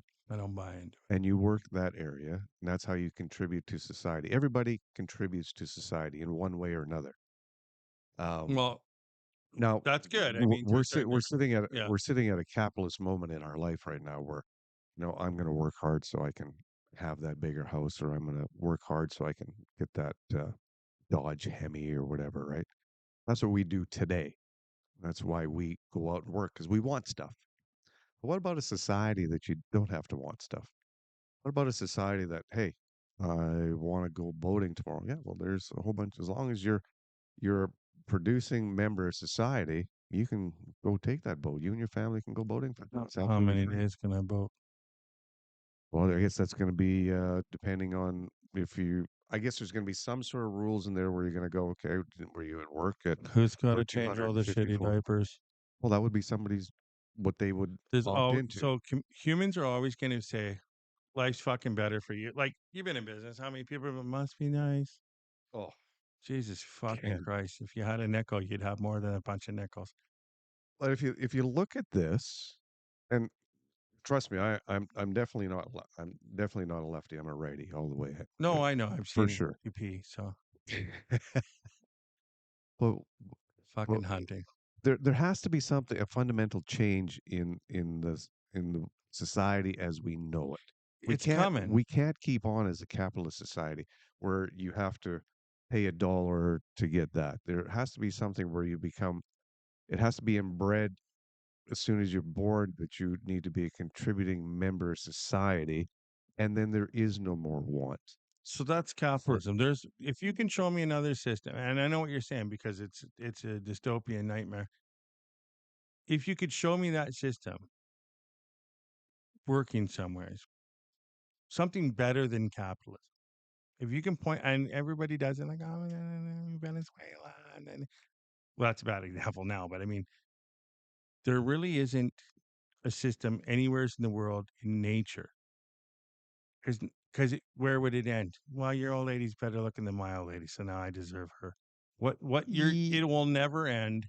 As soon as somebody else has, why the fuck does he got 2 jet skis and I got 1? Well, no, but that's what I'm taking. You take all that want out. You can't. How would you remove that? It's like trying to suck the air out of your fucking lungs. No. I truly believe that there is a way. Now it'll have. We will never see it in our lifetime. You won't see it in 100 lifetimes. But if they started today and started instilling some sort of, Like a UBI, I don't know what a UBI is. universal basic fucking income. No, that see now we're talking income again. We're talking a monetary thing that you go out, you get for that. So now you can go do something with that. No, forget that. Well, the problem is to eat, generally speaking, humans need, at this point in time, other people to kill it for them. Yes. So So who's doing that? how many people are out there that are butchers today? Well, there's a bunch. I got a really good Absolutely. one, Brennan. Yeah. So why couldn't we work a society that gets to a point? And I may be totally off base. This may No, I'm never, listening. may ever, I'm never for all happen. sorts of change. What if we got to a society where, you know, through schooling and stuff, that somebody goes, says, "Yeah, I'll be a butcher," and We have once that it, now. but but not getting paid for it, right? How you get paid is I you're a enjoy this. contributing Yeah, member of society. So nothing, you don't have to want for anything, but you but will. it's trained and instilled in your head that to be fulfilled, you need to go out and perform these duties because you want to, not because you have to, because you want to. And then, But what if somebody doesn't want? well, then we're still going to have a certain segment of society because that's inevitably going to happen. So But if you can get the how do we majority, treat them? I don't know. That's something that they would have to figure out in the whole thing. What Is about it the some? people that want to do it twice as hard as the other people? Is there a reason that they want to do it twice as hard? Is it? Is it? I don't know. Why do Let's you take have 5 fucking trucks and some people live in a tent? let's People talk always want more. let's talk about a guy like Elon Musk. Yeah. Okay. I truly 100% believe that Elon Musk is not in it for the money. No, he's in it for the people. Exactly. Yeah. So what if we were He's to talking about taking humans. Like, think about what he's saying. yeah, He's talking about taking humans off of this this fucking planet. and putting him on another one? This is insanely amazing. Absolutely. He's a very, very smart person. Like, people So that shit on him, they don't understand. why can't we take and mold a society? I mean, it would take hundreds of years to get there, probably, but I don't see that it can't happen. And then we wouldn't have all these social dilemmas. We wouldn't have a socialist government that gives to them and takes from you and does that. It wouldn't be if, oh, I want that, or why do you have that? Why don't I have I that? think I think we get rid of that. when you remove desire, you remove innovation. But you're talking you're talking about desire to have something. No. Do you think Elon desires to have things? No, absolutely not. So so if you weren't rewarding him, how would his innovation help society? He His, wouldn't innovate. He would stop. He would be playing fucking video games. no, because his desire is to better humanity. For what reward? Your For reward based none other than structure. he's doing it for no reward. He's doing it for because he wants to do it.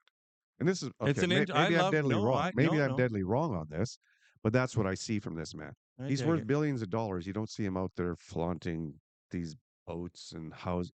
I don't even know if he owns a house right now because I know at one point He's part of Boxable, whatever Boxable is. small portable houses that you can Okay. set up in a hurry. So he has a Boxable house. I think it's a 300 square foot or something. It's very small. Yeah. But he's had matches. He's had all those things, and he's had it's. And got rid of him. Oh, because he couldn't focus But on making that's it true. better for He's a humanity. minimalist, but he's a minimalist that has like fucking rocket ships. So he's not a total minimalist. He has He's got rocket ships, all right. tunnels in Vegas that take you around in car. Like Yeah. he's a pretty complex person. But if you remove competition and desire, you remove innovation. And You have a good point there. innovation comes from competition. How do things get better? They won't get better if everybody's the same. We're all a bunch of fucking losers. They get better if everybody's winning and losing. How? Well, what doctor do you want working on you? Do you want the one that's doing it for the world or the one that wants to be the fucking best? The one that wants to be the Yeah. best, absolutely. And you're always going to want that doctor. And he's going to be the one that solves the problem that you have. And the same with scientists are weird because you need that drive. You need humans are competitive. That's how we get to where we are. If Well, we were competitive, not all humans are competitive. If no, they were that's all why there's competitive, winners and losers. That's well, let's back off on the terminology of loser. oh God. I don't mean it like I'm just saying in general, people that are super motivated. It's not the fucking money. right. So I get what you're saying. Elon, money, he spends it on whatever. It's on the innovation. But if he had no chance of losing, he wouldn't do it. If he had no chance of winning, he wouldn't do it.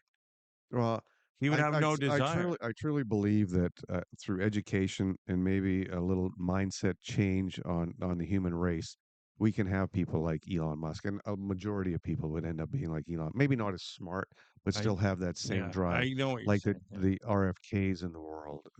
Those guys, I mean, they're amazing people, and they're there for a reason because they want to change something. So how do we get the rest of society to go that route Well, that's without the being liberal mindset. How about the guy no, that no. lives in the tent that's happy? It's not a liberal mindset No, because the no, liberal mindset is the government owes me everything. no. The liberal mindset is how do we get other people to do what we would do? And the conservative mindset is do whatever the fuck you want. I'll be doing this. If you don't like boats, stay on shore. True. And I don't have to have a boat. You've had one my entire life. Some people want boats and some people don't. Right. This is a conversation. Some people want big houses. Some people That's want right. small houses. Are they wrong? No, absolutely not. So, but that's what I'm saying. So if we got to the point where they were just working for human society, not everybody's going to want a big house because you know what? With a big house, oh man, now I got to paint this shit. there's I got to go always out and going to be mow the somebody looking at goddamn that lawn. big house going, motherfucker, how come you got the big house and I'm out here in the tent?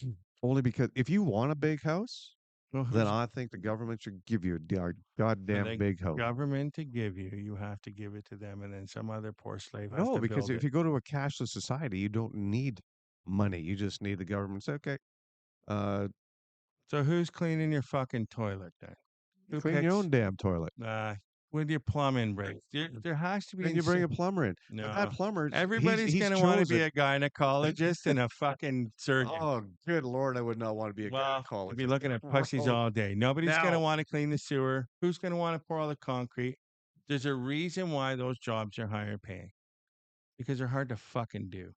And if people had to do them for the same reward as the guy that was a gynecologist, they'd fucking kill themselves. That's a horrible society full of fucking. You know what? I think it's just a shift in mindset that has to be done over decades, whatever it is. Who's taking care of the old people? That's horrible too. Oh God, there's so many horrible fucking. Do you ever see Mike Rowe with the dirty jobs? Oh yeah, we were watching a podcast with him last night. Amazing. Just be happy and pick up my shit. Oh, he was talking about do that it episode. for society. Did you see that episode? It's never where he was happening. down in the sewer. I've seen them all. Oh. It's fucking horrible. What about the guy that's got to go up the like?